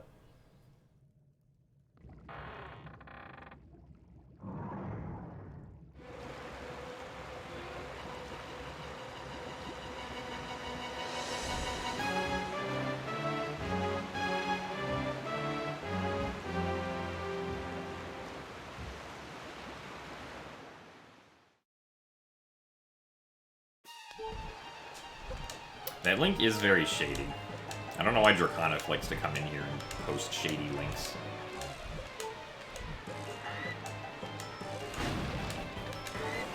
Also, it feels weird not seeing the Helmrock with randomized colors now. Rando has officially ruined me.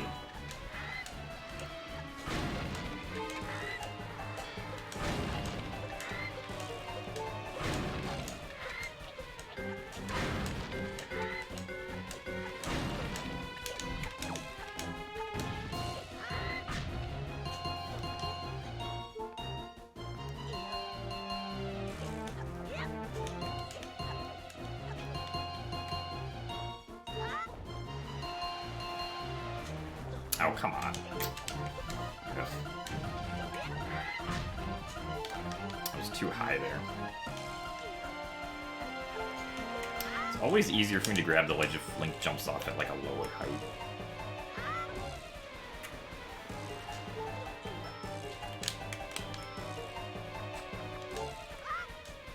Alright, well, that definitely could have been a lot faster.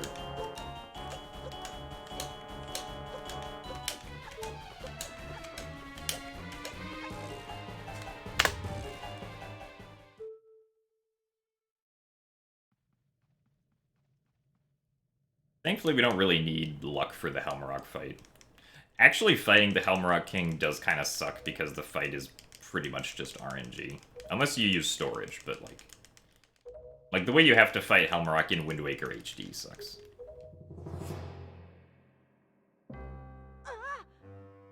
Honestly, I'm not sure, Trug. I don't think so. I was wondering that myself, too, while I was reading the route. I was like, do we really need to get Skullhammer? But I guess it's also just a convenient way of getting up into Forsaken Fortress by using the chest storage.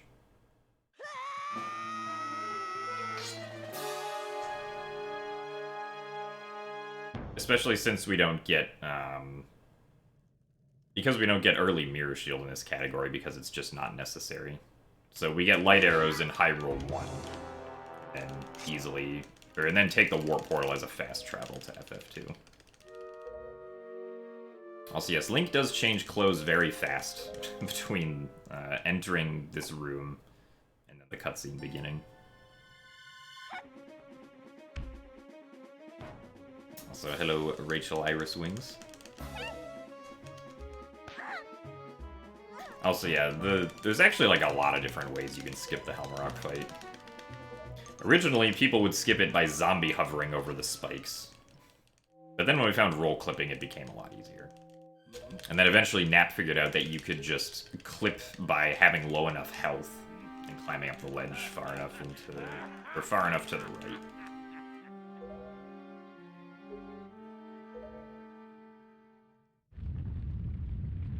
Well, completing dungeons is defined as entering the warp portal at the end of them.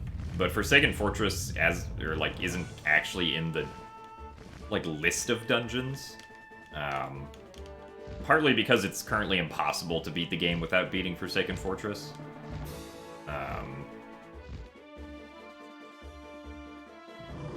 So, yeah.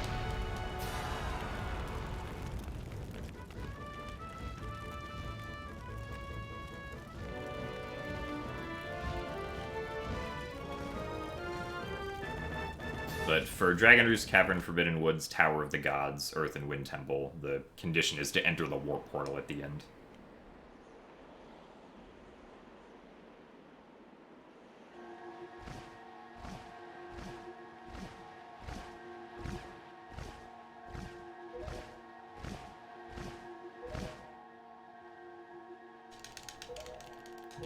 But what you're thinking of, Evil Kid, is basically just a placeholder for the Fire Dragon Song of the Hero item. It's not actually a goddess harp, it's meant to be, like, the section of the Song of the Hero that the Fire Dragon gives you. In the same vein that, you know, Link holds up the harp whenever he gets, you know, Ferore's Courage, Nehru's Wisdom, or Din's Power. Also, thank you very much for the good luck, Vinnick.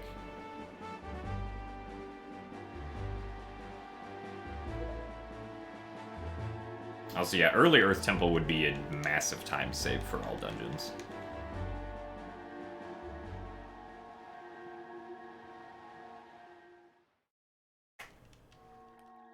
Well, part of the reason Forsaken Fortress is mandatory is because, in addition to needing to spawn Medley, you, at the very minimum, need to watch the cutscene that happens before the Helmrock fight.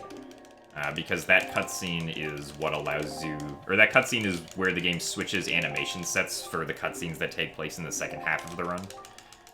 If you don't switch your animation sets by watching that cutscene, then most of the cutscenes after that point are just, like, straight up gonna crash. Oh.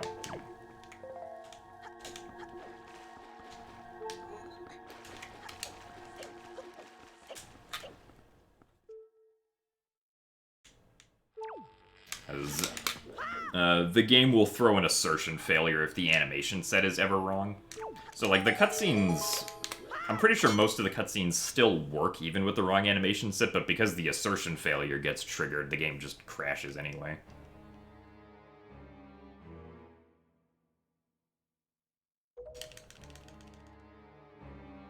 So thank you for the good luck, game creators.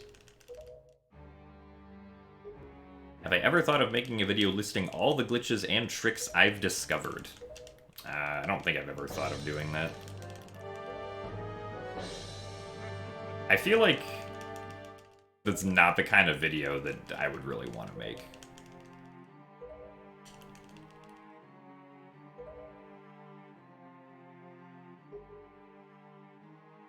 Also, thank you for the good luck surge.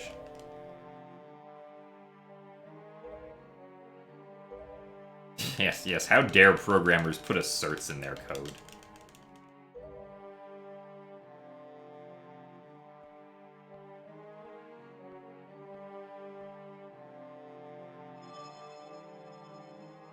How dare they make sure things are actually working properly?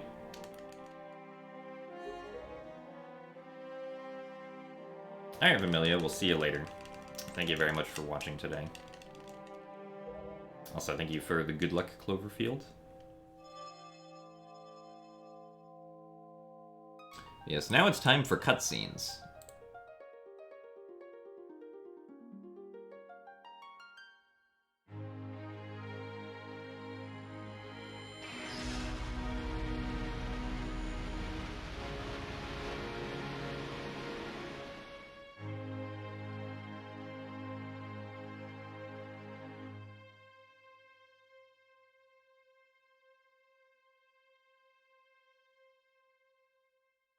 If I had a friend who never gamed before, then what console/device would I tell them to play on, and what game would they play? I mean, I probably wouldn't recommend that they buy any console and just probably play something on PC. I don't know, like...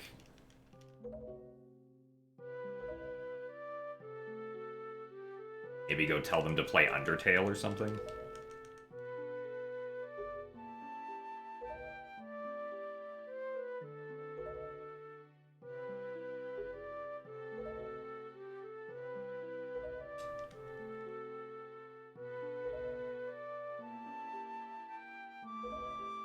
Also, thank you for the good luck lettuce.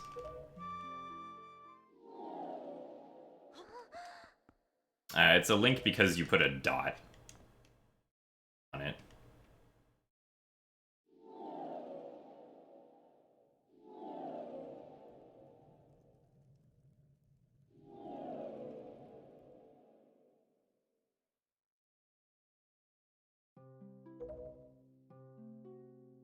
I mean, there is, like, if someone's never played games before, there's also no way to, like, know what games they might like. Like, I don't know, maybe it's better to start them off with, like, I don't know, something like golf with your friends. Just to get them used to, like, virtual games.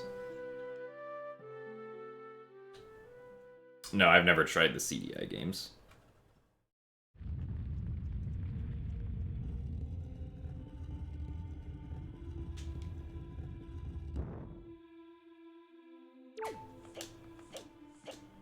Do I need more health?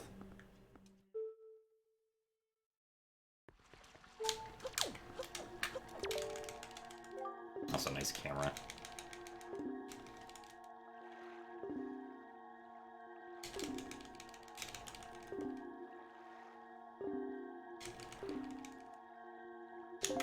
I mean, yeah, you could also just, like, lend them a game or something that you're not playing.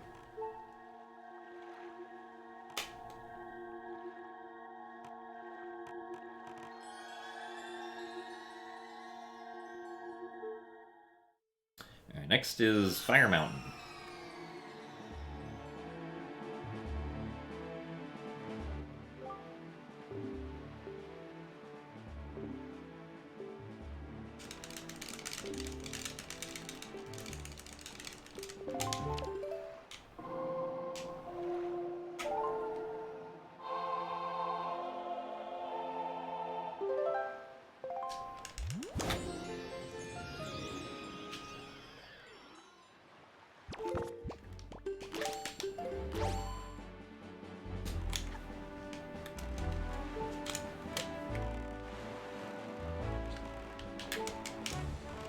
Actually, is it faster to exit out of Tower of the Gods the other way?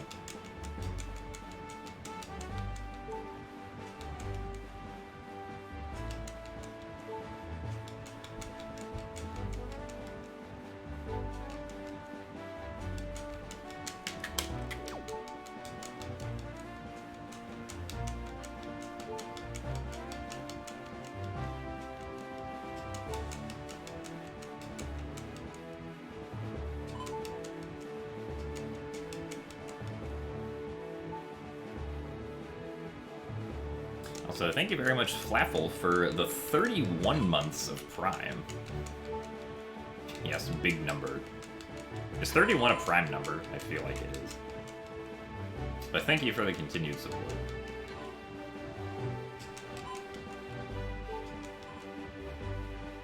Tingle is wanting to tell me something.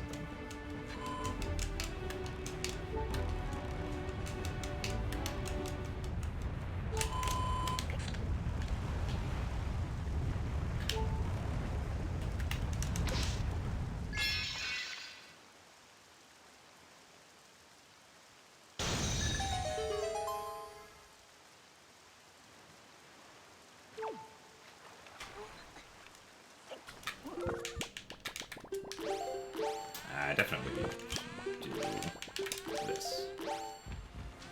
Oh, okay. I guess the card rock's just gonna clip through the mountain. Very good.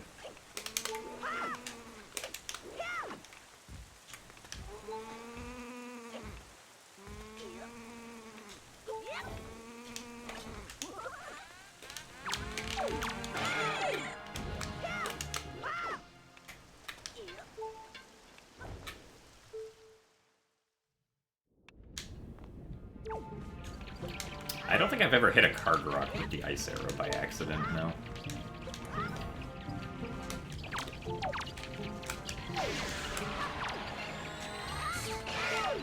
Ouch. I definitely kind of want a heart.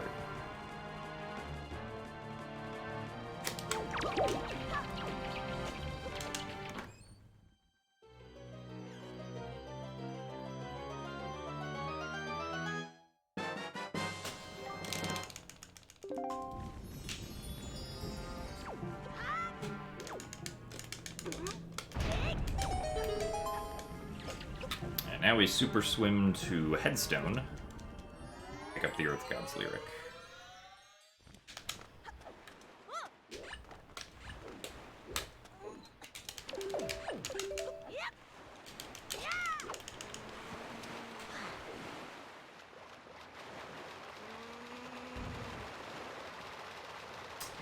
Not a very good spot to be. Also, there's a card back here.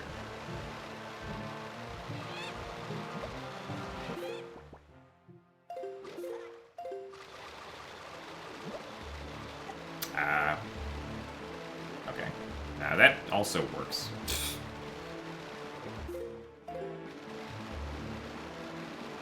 It's not really what we intended to do, but we'll definitely take it.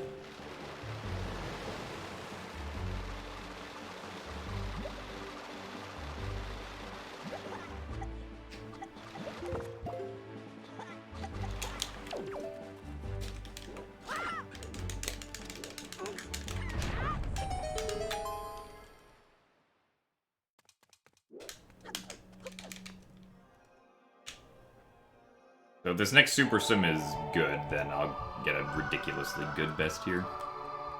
So thank you for the 10 bits, Nat.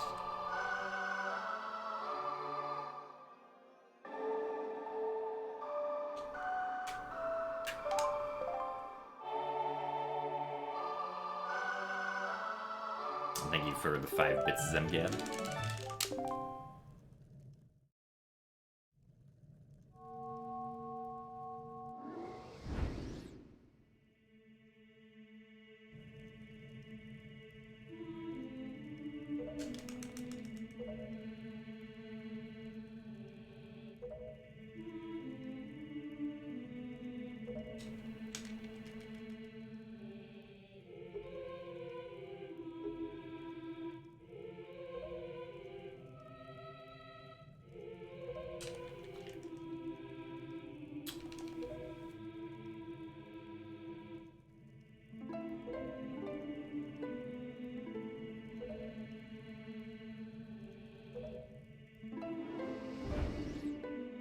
I don't think I've ever heard that idea, Basil, that the hand in the teaser is Midna. An interesting idea, though.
Good bomb explosion.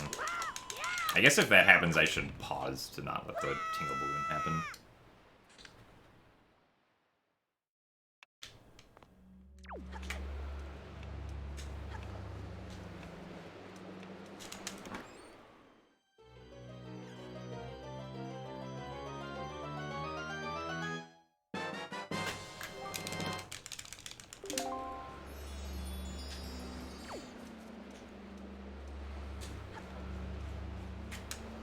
Item sliding is generally more useful than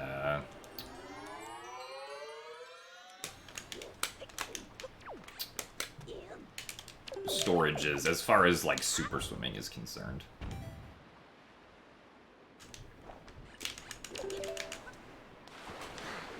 Because with item sliding, you can get a lot of speed very quickly, but you also need to have a slope that goes into water. An item slide super swim. If there's no slope that goes into water, then you can't really do a super swim, and you have to resort to doing an island hop, which kind of sucks.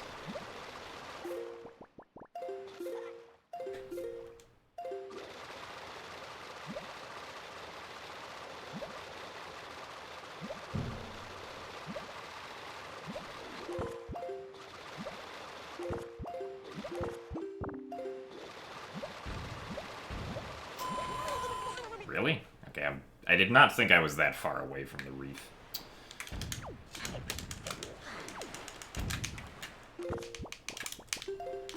Oh well.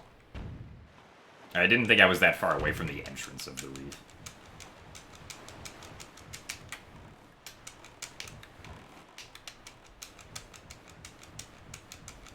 So thank you for the 5 bits again, Zemgad and Nat. And thank you for the 5 bits as well, Luke. Unfortunately, I don't think this is, or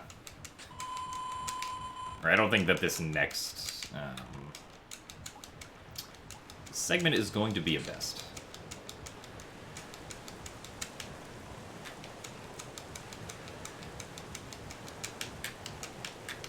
I always compare against PB splits. So the only time it'll be record is if I have the record.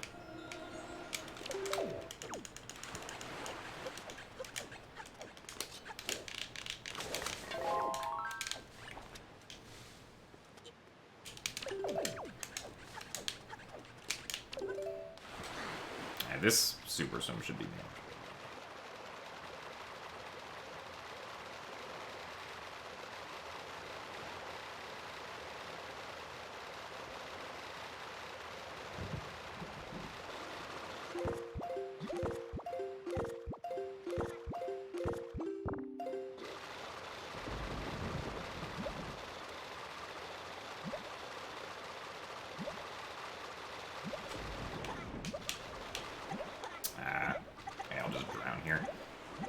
This will at least respawn me on the island. What? Okay, well, it's supposed to respawn you on the island if you drown next to it. I don't think I've ever not respawned on Gale having drowned there. Very good.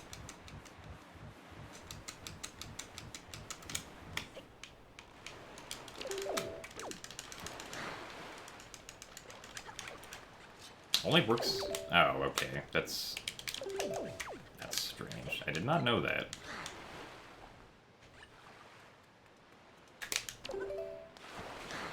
Alright, well. Lessons for next time.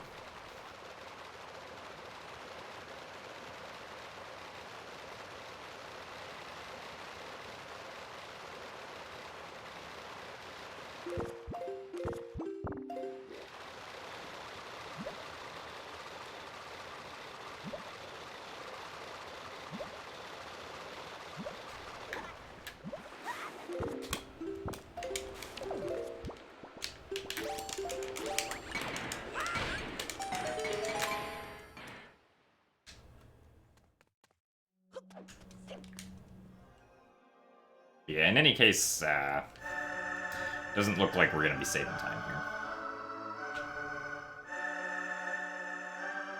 here. Yeah, with storage hacks, you can easily get camera lock in Wind Waker HD.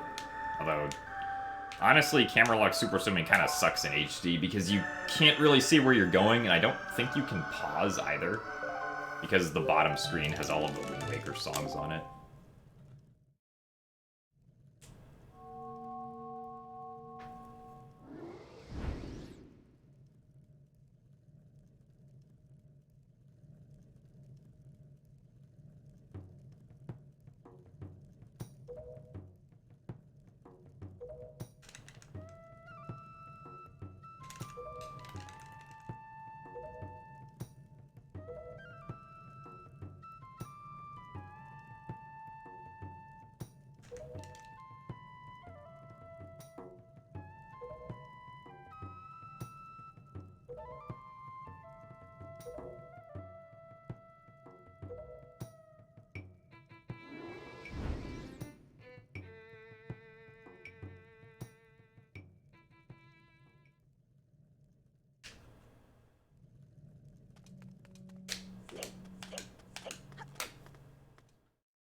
definitely do not want to...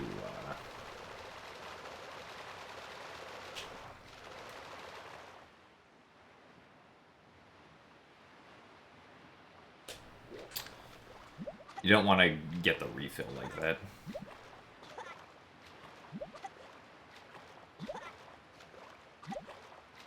I don't think that's why I play the game in Japanese, man. Although I'm sorry if you had that experience. Also, thank you very much, Tuba, for the 9 months of Tier 1. And GG's in the race yesterday.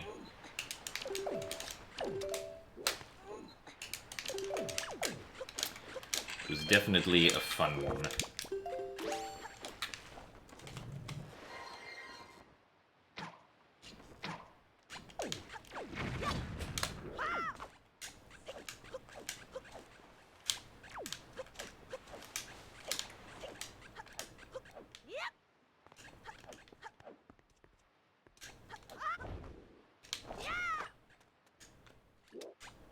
Oh my goodness.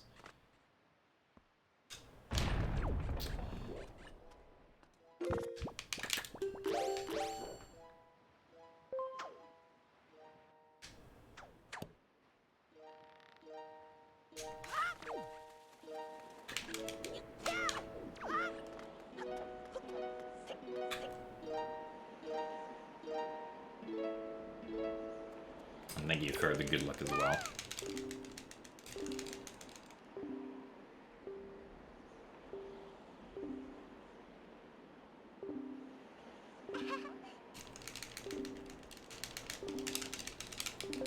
Now, this run gets the hookshot.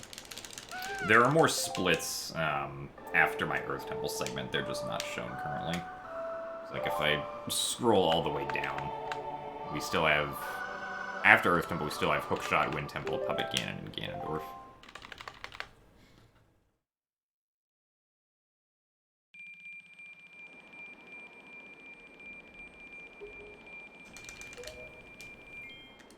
How did I get started streaming Zelda?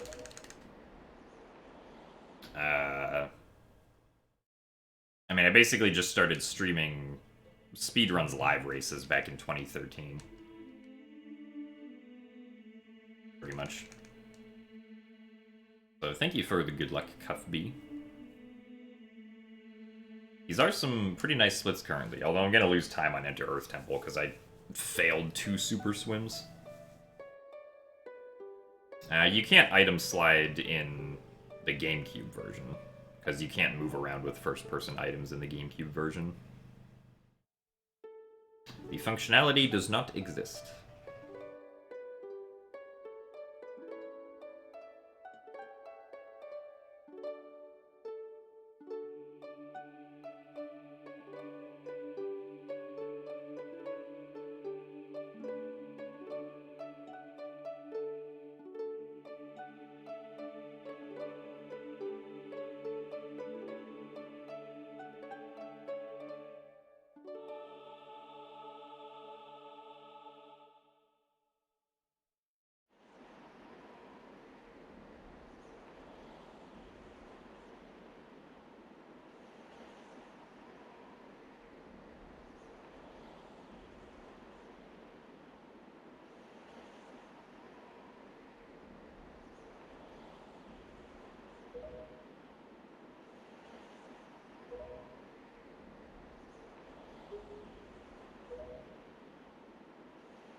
Also, thank you for the 5 bits, Luke.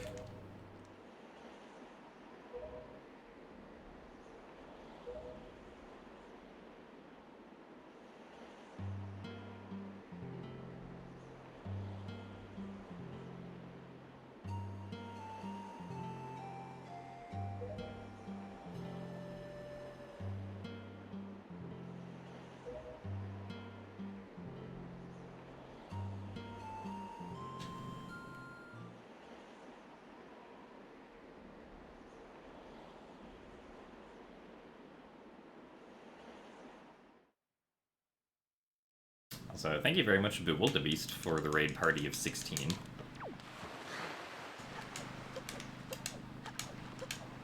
Hope that I assume what was Twilight Princess ended up going well.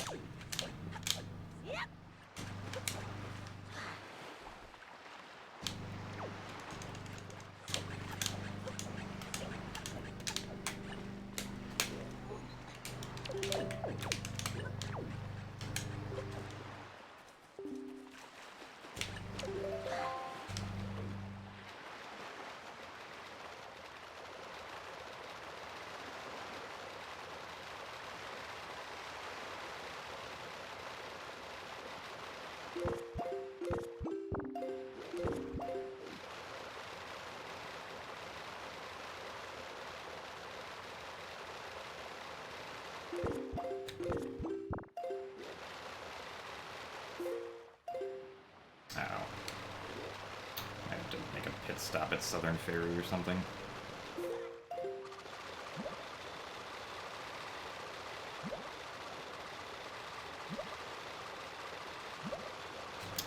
Stop at Shark Isle.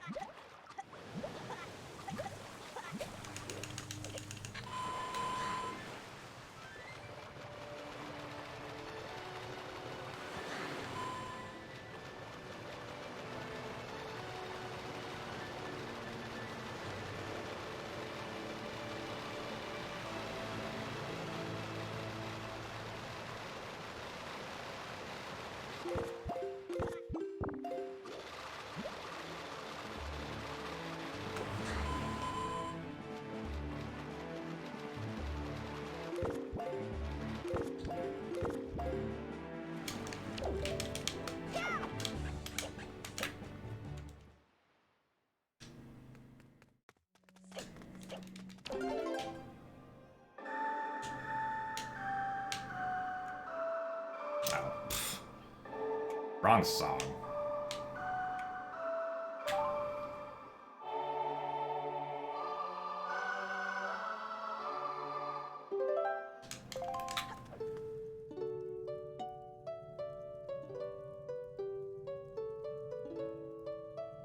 Also, thank you for the good luck, Kylie and Lucas.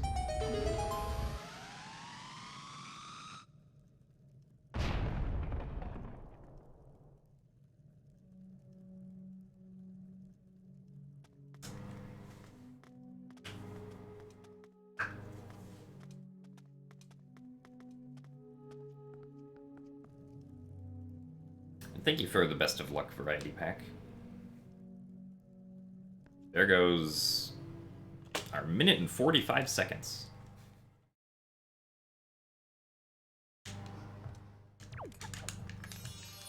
Hello. Yeah, it's actually pickup medley.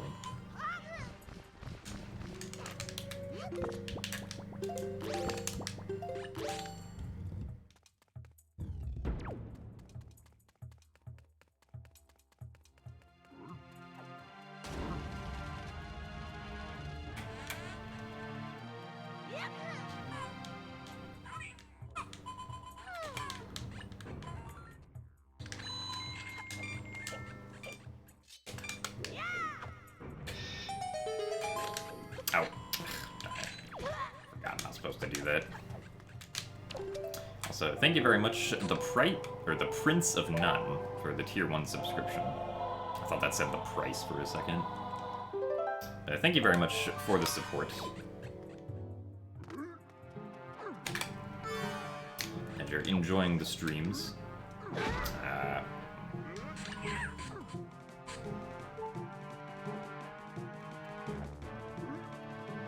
guess we'll go down to half a heart.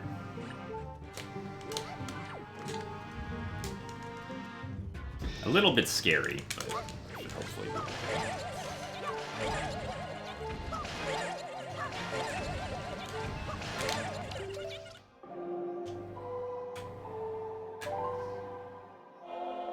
Yeah, the Tingle Balloon is definitely the F-boots of Wind Waker.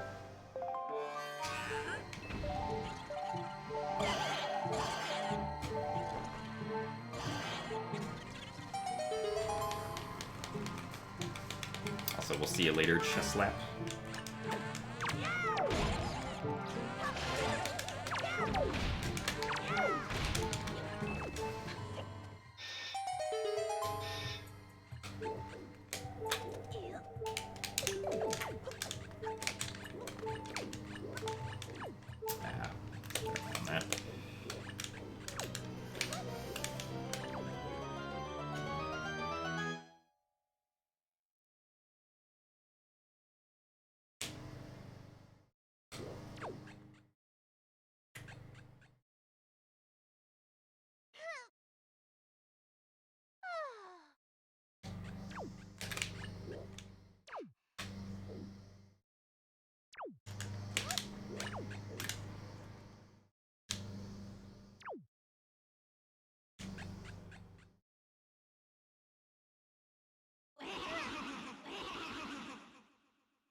Alright.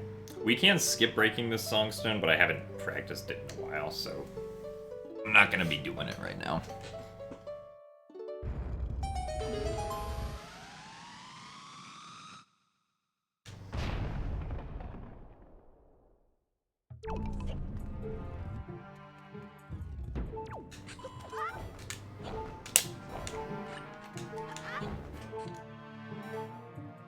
Ah, okay, yeah, I definitely needed to leaf pump there.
Thankfully I got big magic in the RNG magic drop.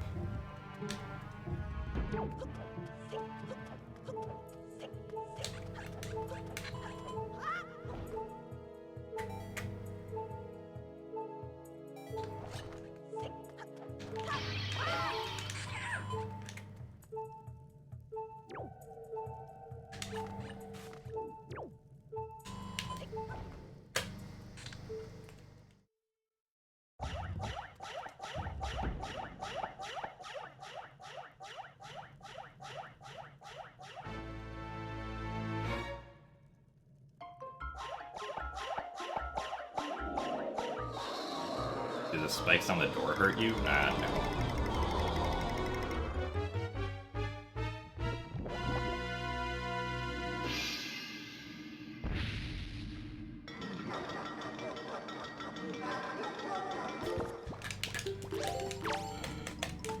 That's an ice arrow.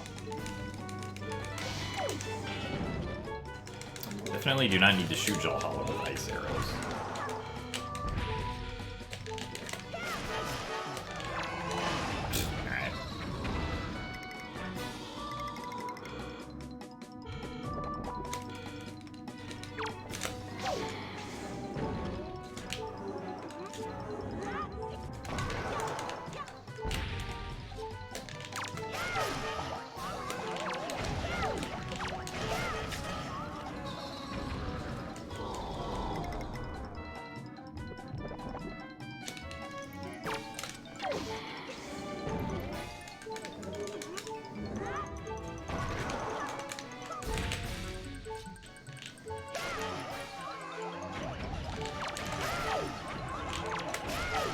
Thankfully, the last two poses just kind of came near each other. No, it's not random when the pose reassemble. The pose will reassemble either when a timer runs out or when you kill 5 pose in a single cycle. However, you can kill additional pose in a cycle if you kill the 5th and whatever extra ones you kill all on the same frame. So, like, if you kill the 5th and 6th pose on the same frame, you'll kill 6 pose in a cycle. And you can actually extrapolate that to mean that if you can kill 11 pose all on the same frame, you can actually one-cycle the fight completely.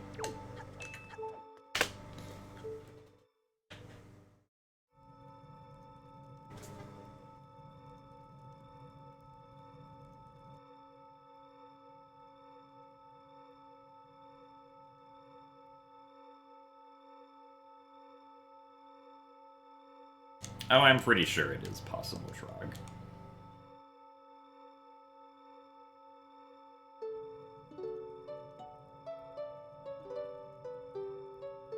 In fact, if you watch the task that Trog made a few years ago, actually that was almost 5 years ago at this point, you can see Jalhala done in 2 cycles where 6 Poes are all killed on the same frame.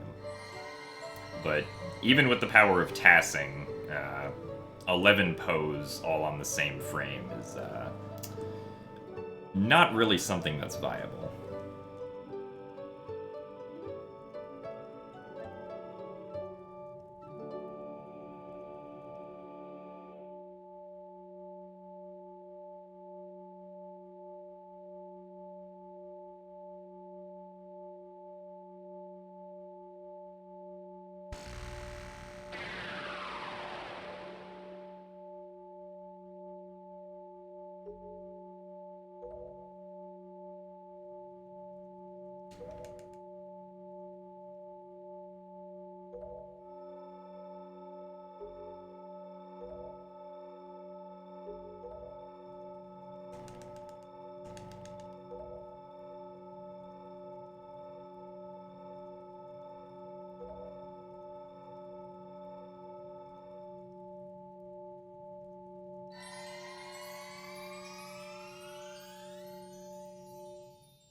Alright, let's go off to get Makar. Make our way to Wind Temple.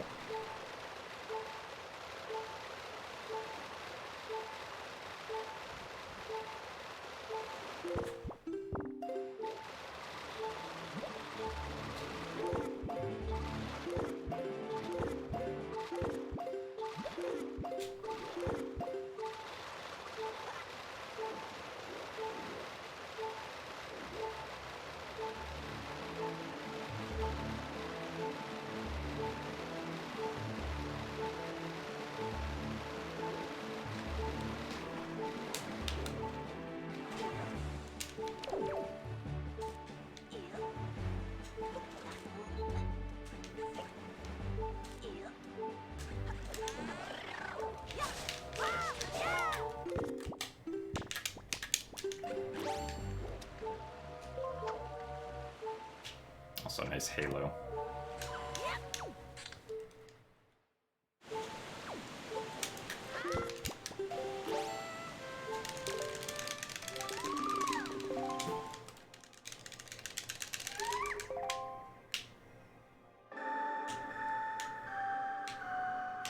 Also, thank you for the 5 rupees, Namads.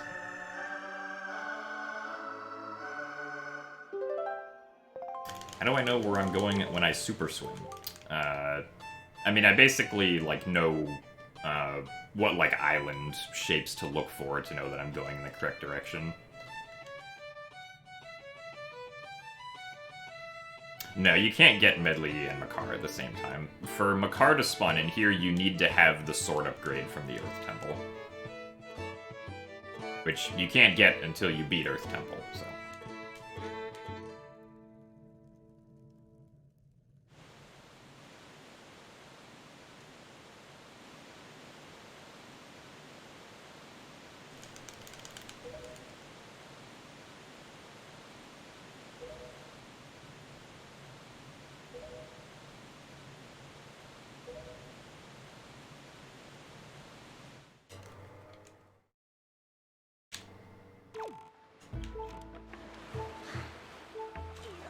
Alright, now let's not fail this super swim.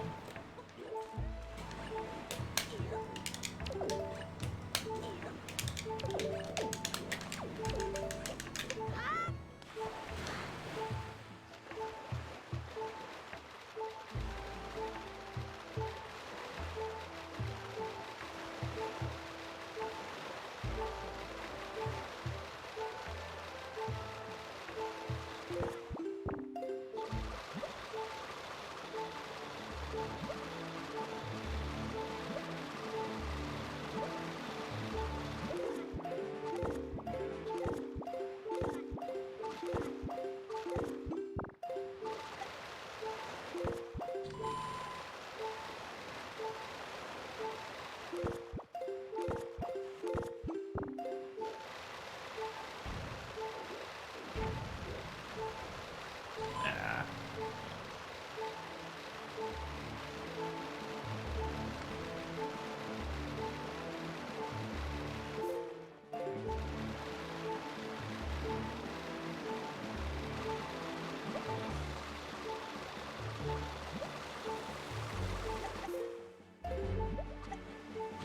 Yeah, I should definitely get an air refill. If I had enough speed, that is.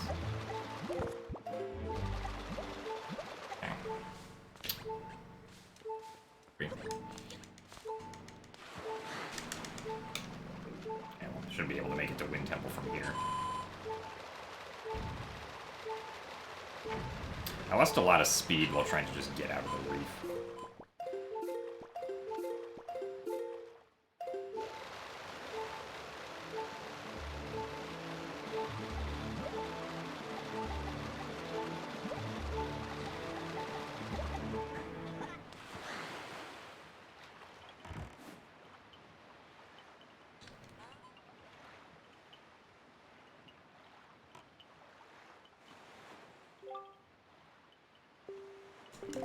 This is my second run of all dungeons.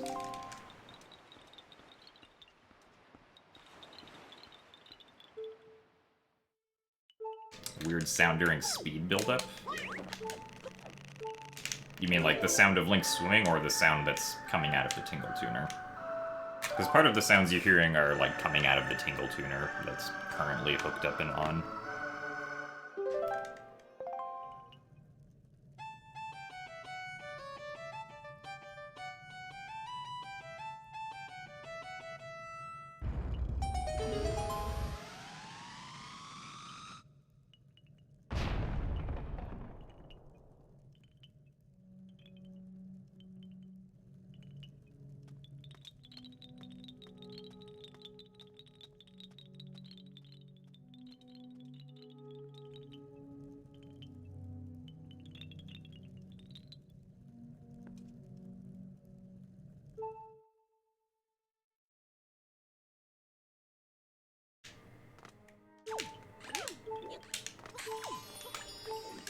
I'm sorry for what's about to transpire.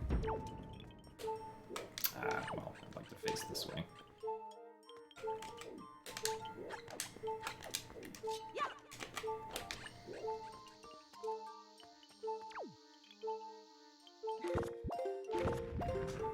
Oh, it wasn't close enough.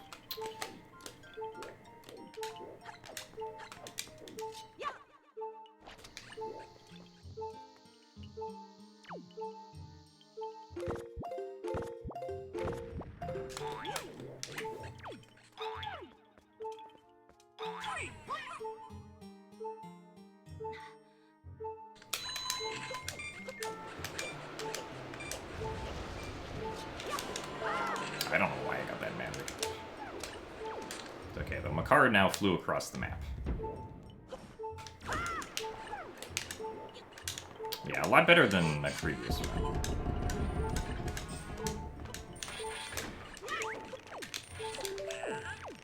Oh, wait. I'm supposed to get damaged there.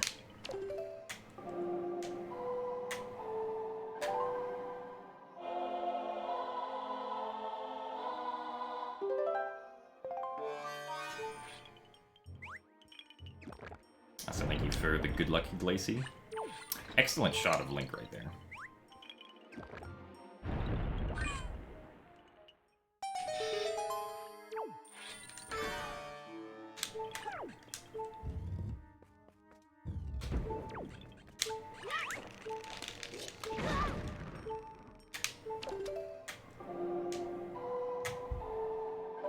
I mean, the route that doesn't yeet Makar isn't that much slower. If you don't yeet Makar, then you'd use Makar. I mean, I guess you'd just fly Makar across then. In that case, you'd still want to do the hover, probably.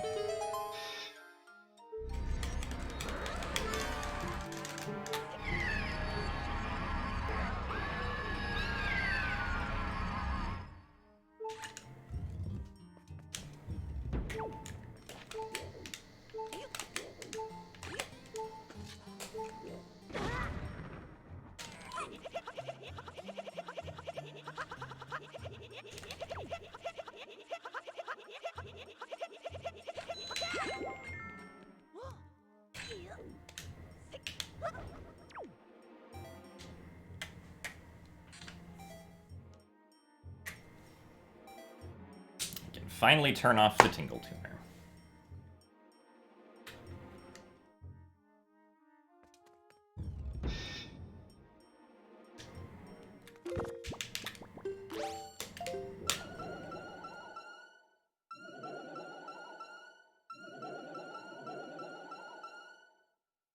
We do not save Makar, unfortunately.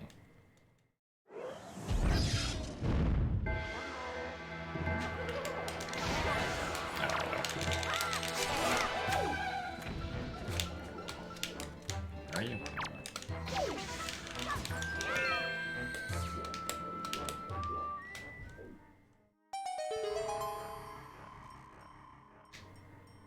Okay, Makar will join us at the end of the dungeon.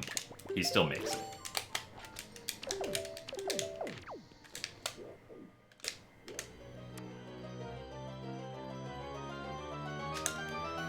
Okay, that was weird. Also, thank you for the good luck, Fernan Legacy and Leanne. I'm sure the Wizrobe design is based off of the toucan in part. I don't think Wizrobes are literally toucans, though.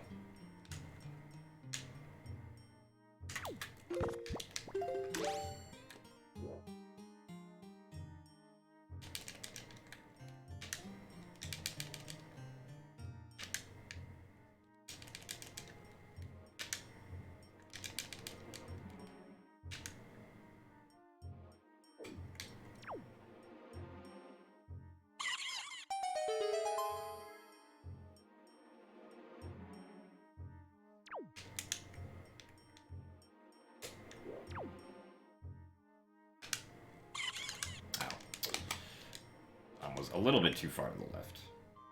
You want the bomb to be, like, slightly right here so you don't accidentally run into the spike.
Also, thank you for the good luck, Phantom Isle.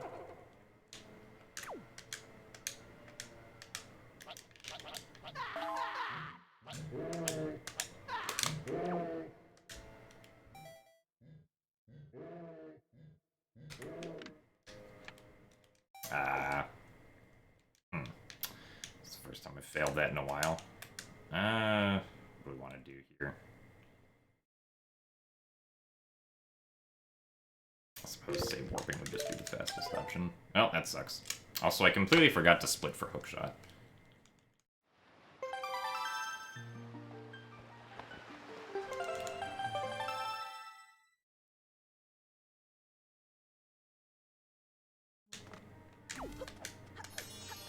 Oh, wait a minute.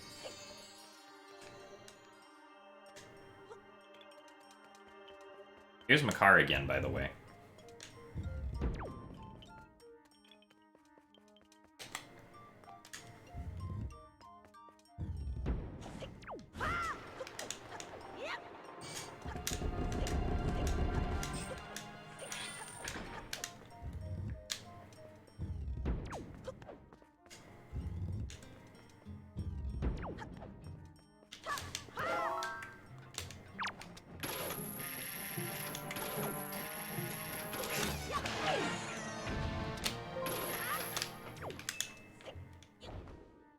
For some reason, if you save warp, Makar just, like, always exists at the beginning of the dungeon. I don't really know why.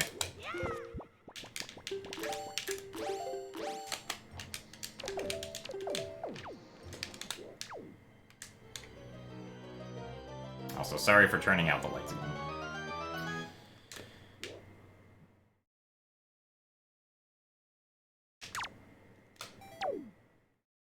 Seriously.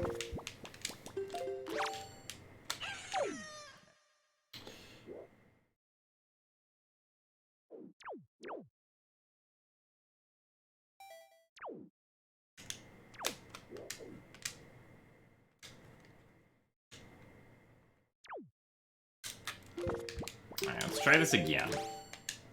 Except, like, not fail it this time.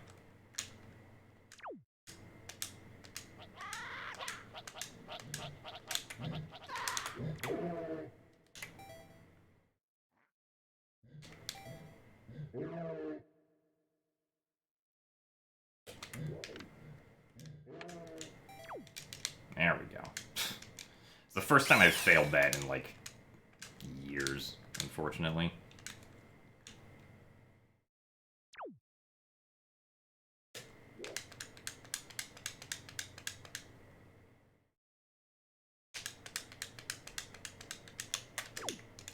Also, thank you very much, Merm2, for converting to a Tier 1 subscription from Prime Gaming.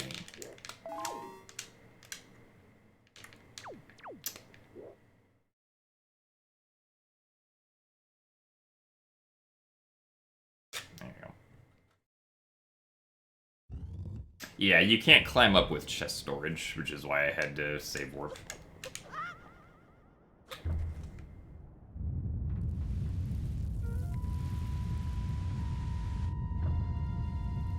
I mean, I'm still gonna be, like, way ahead after this fight, but it is definitely a pretty bad time loss.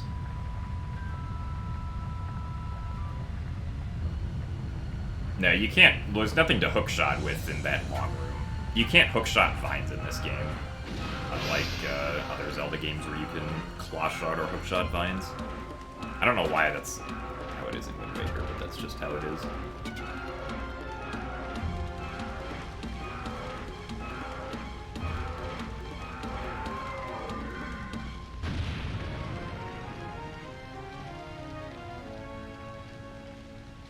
Oh, thank you, Mr. Alberto. Love you too.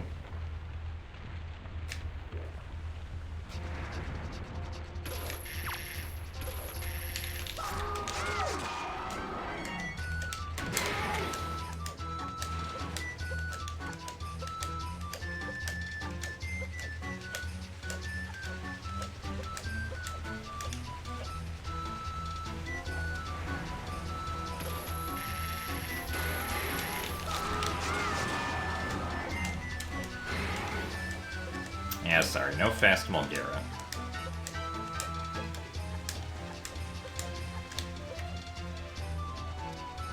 Well, Alberto's one of the people who calls me Dad.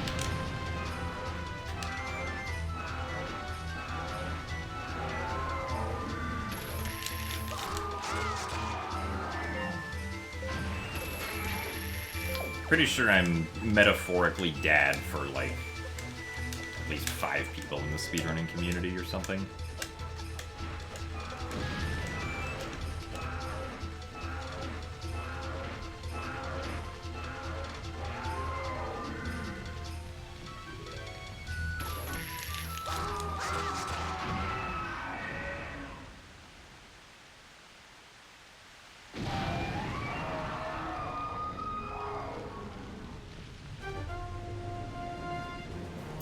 For the 5 bits, Luke. I mean, this is still going to be a blue split, but it's like not an actual blue split. It's a blue split when combined with hookshot, which I lost 5 minutes on in my PB.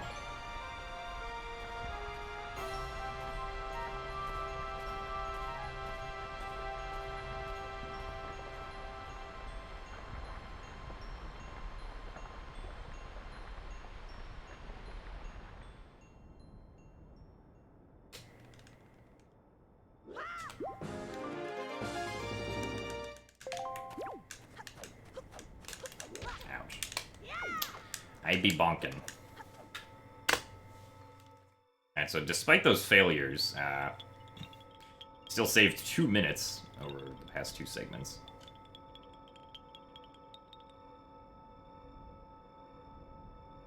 Though in actuality, I, like, lost 2 minutes on Wind Temple.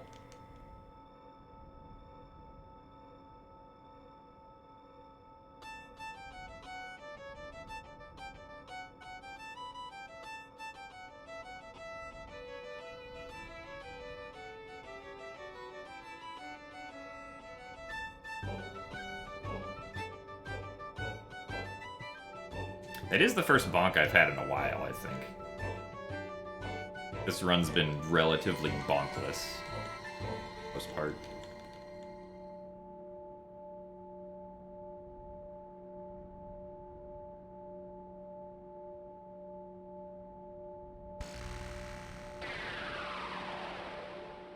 So thank you for the red rupee as well, Luke. The song is indeed very good. I mean, really, all the music in these games are very good.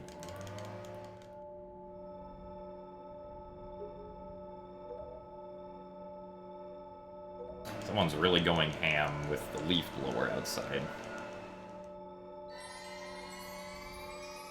So thank you for the 5 bits, Cloverfield. Unbuffered manual super swim. If you do it, like, perfectly, you save about 2 minutes, I think. Or, like, 2.5.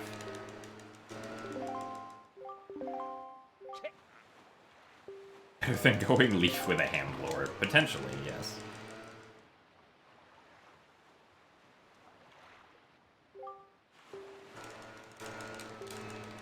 Thankfully, this time I do have the necessary bombs, though.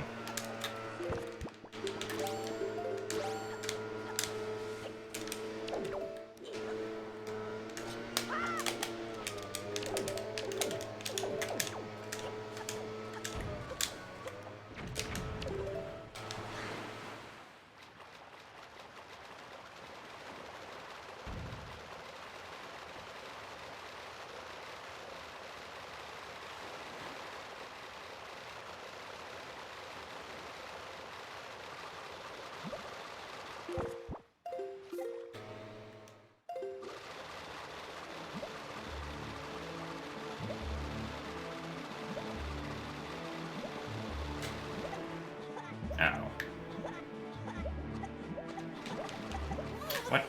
I thought there was an air refill in here. Oh.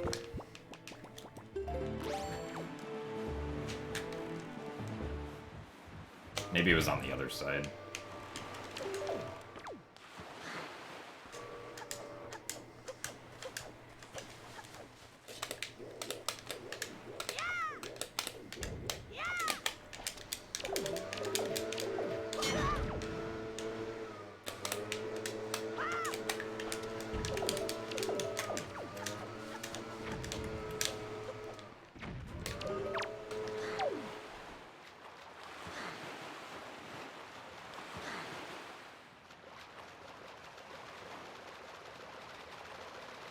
I hate how you, like, basically can't get an air refill here.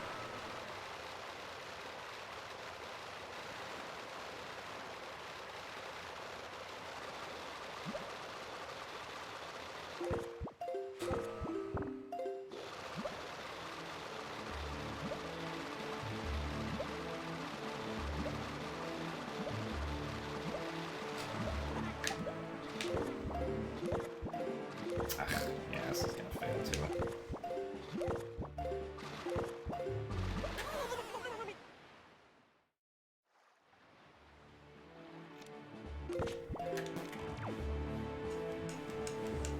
Maybe I should just get the refill at Star Isle. I'm surprised that, like, you can't get enough speed to cause a reload to happen. Or to, like, get there before Forsaken Fortress loads properly.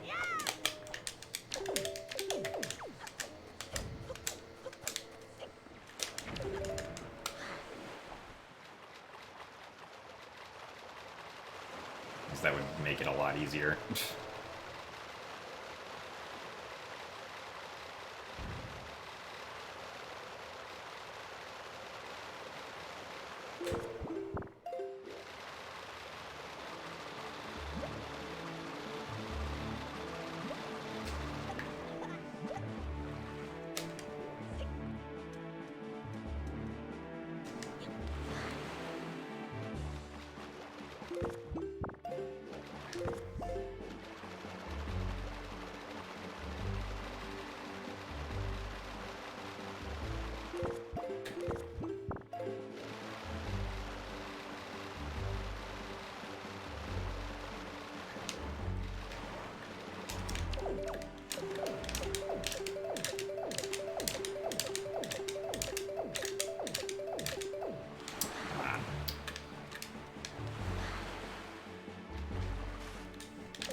This Puppet Ganon split is gonna suck.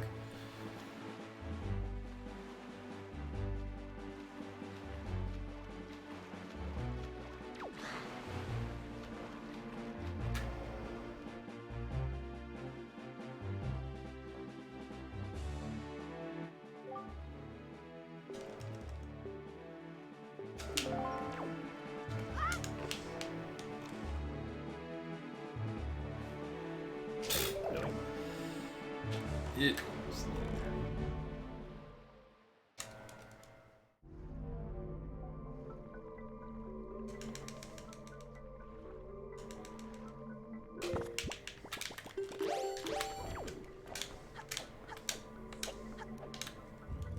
also, thank you for the good luck chromium light.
Maybe it's a weed whacker. It's some gardening tool. I didn't get any arrows from that.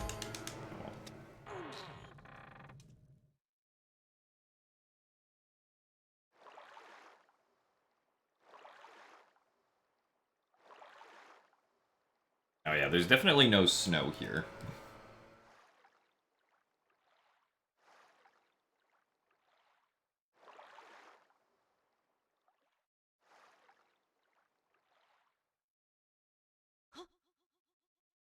Pause the timer to go and check. Probably not gonna do that.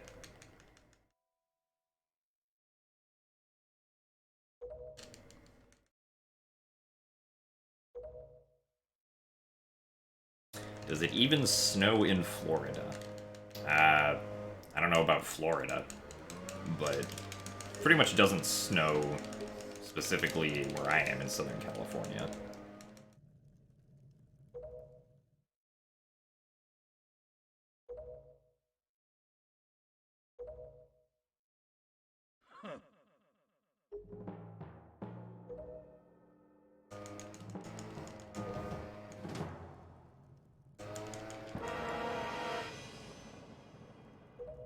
Well, I'm confused as to why we're hearing this at 2 p.m. on a Thursday. Since usually, I feel like most people, like, work their lawns on Friday morning. At least I always hear, like, lawnmower and leaf blower sounds on Friday morning.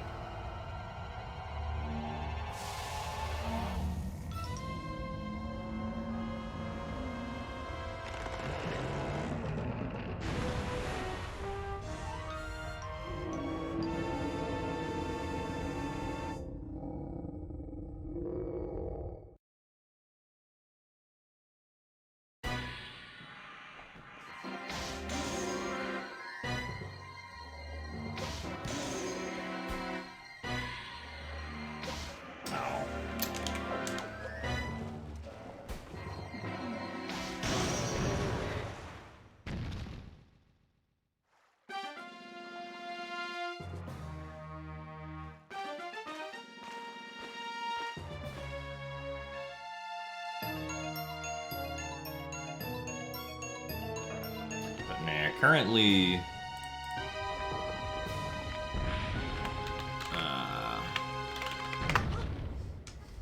temperature is 72 degrees.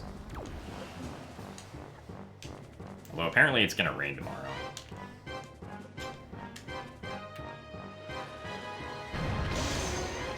So says the forecast.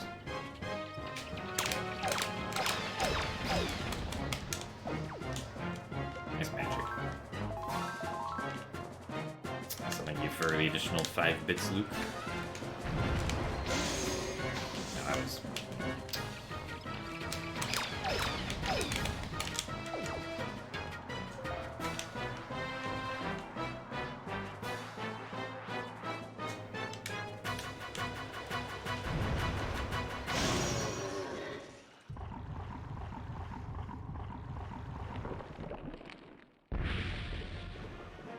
No, yeah, the lawnmower sounds you're hearing are from the stream.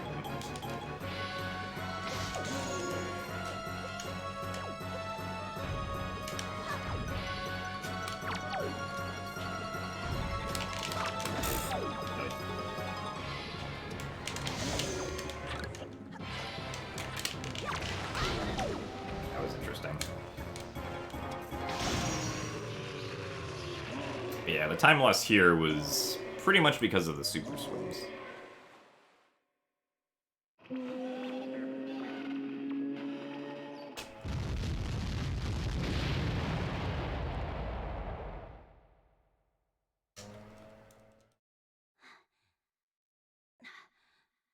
Alright, well, I didn't save all the time that I was hoping for in this run, but we will at least PB by about 5 minutes.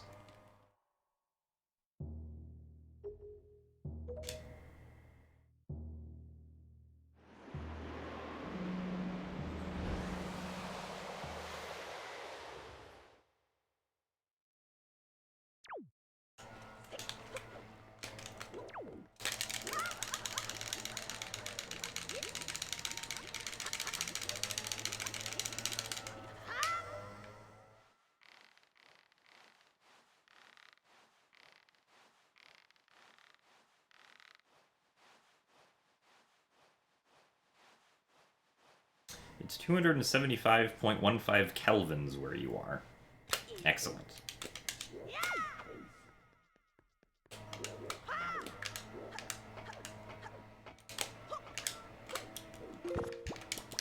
Actually, I should get some health.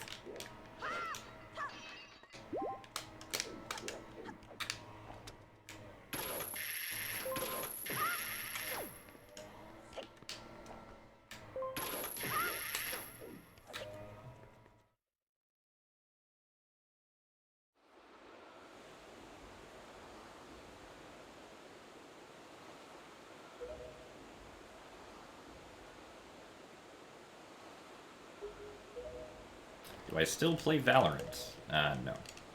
I haven't played Valorant in like 3 or 4 months.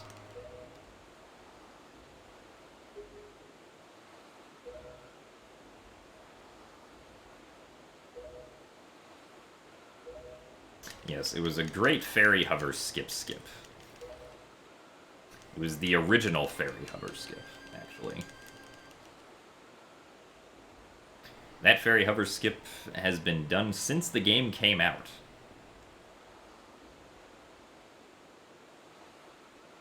There actually is, like, a door and a set of stairs on this map. You just never see it because the camera never shows it. But it is actually here. You can very briefly see a cutout where the stairs are at the beginning of this cutscene, if you, like, look for it.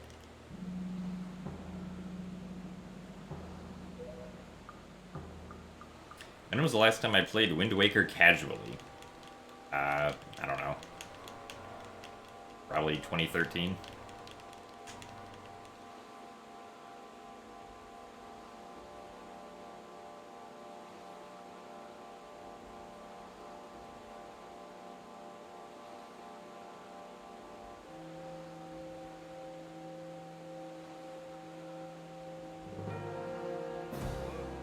I think Ganon knows how to use a leaf blower. That's a good question. Probably not. I imagine Ganon just uses magic for menial tasks, if I had to guess.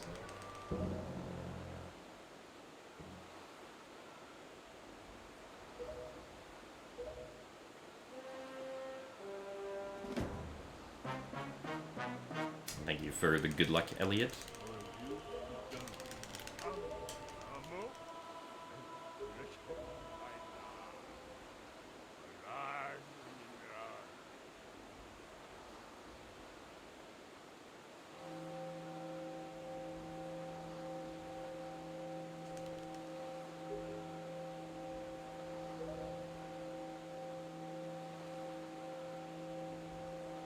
Also, hello, Alake.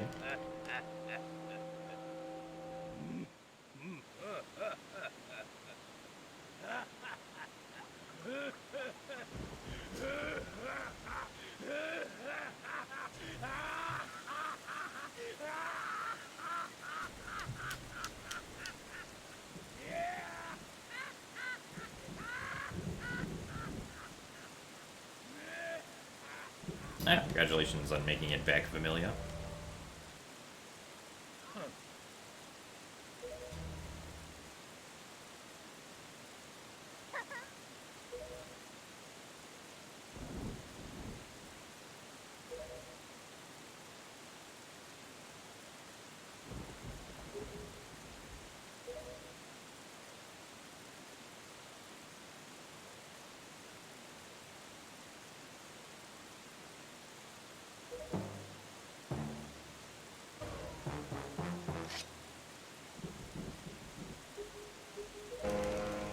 I swear the leaf blower just keeps on getting louder and louder.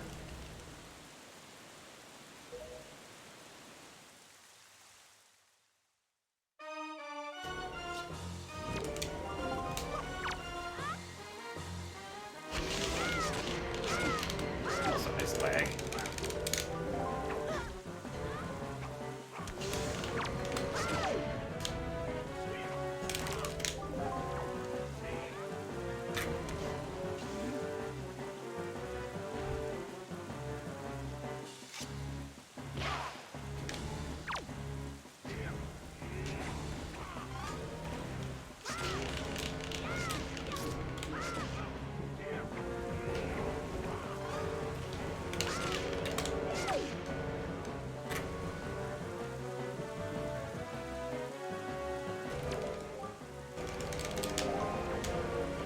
Of course, it has to get loudest at the end of the run.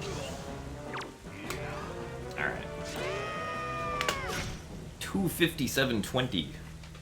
Still a bad run, but also still 5.5 minutes faster than previous, so we take those.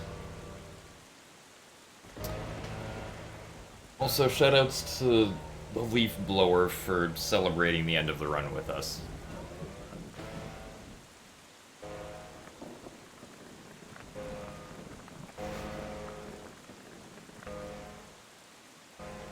Also, thank you for the 20 bits, Luke.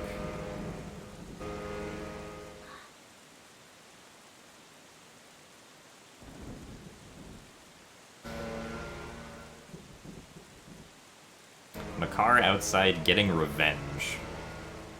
I suppose so. Though I don't know how Makar figured out where I live. Also, hello, F-Tab.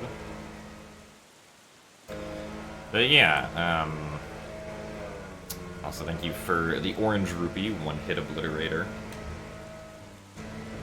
Wind Waker's segment wasn't very good, but then we thankfully were able to save a lot of time on the next few segments, mostly saving time through the first hour.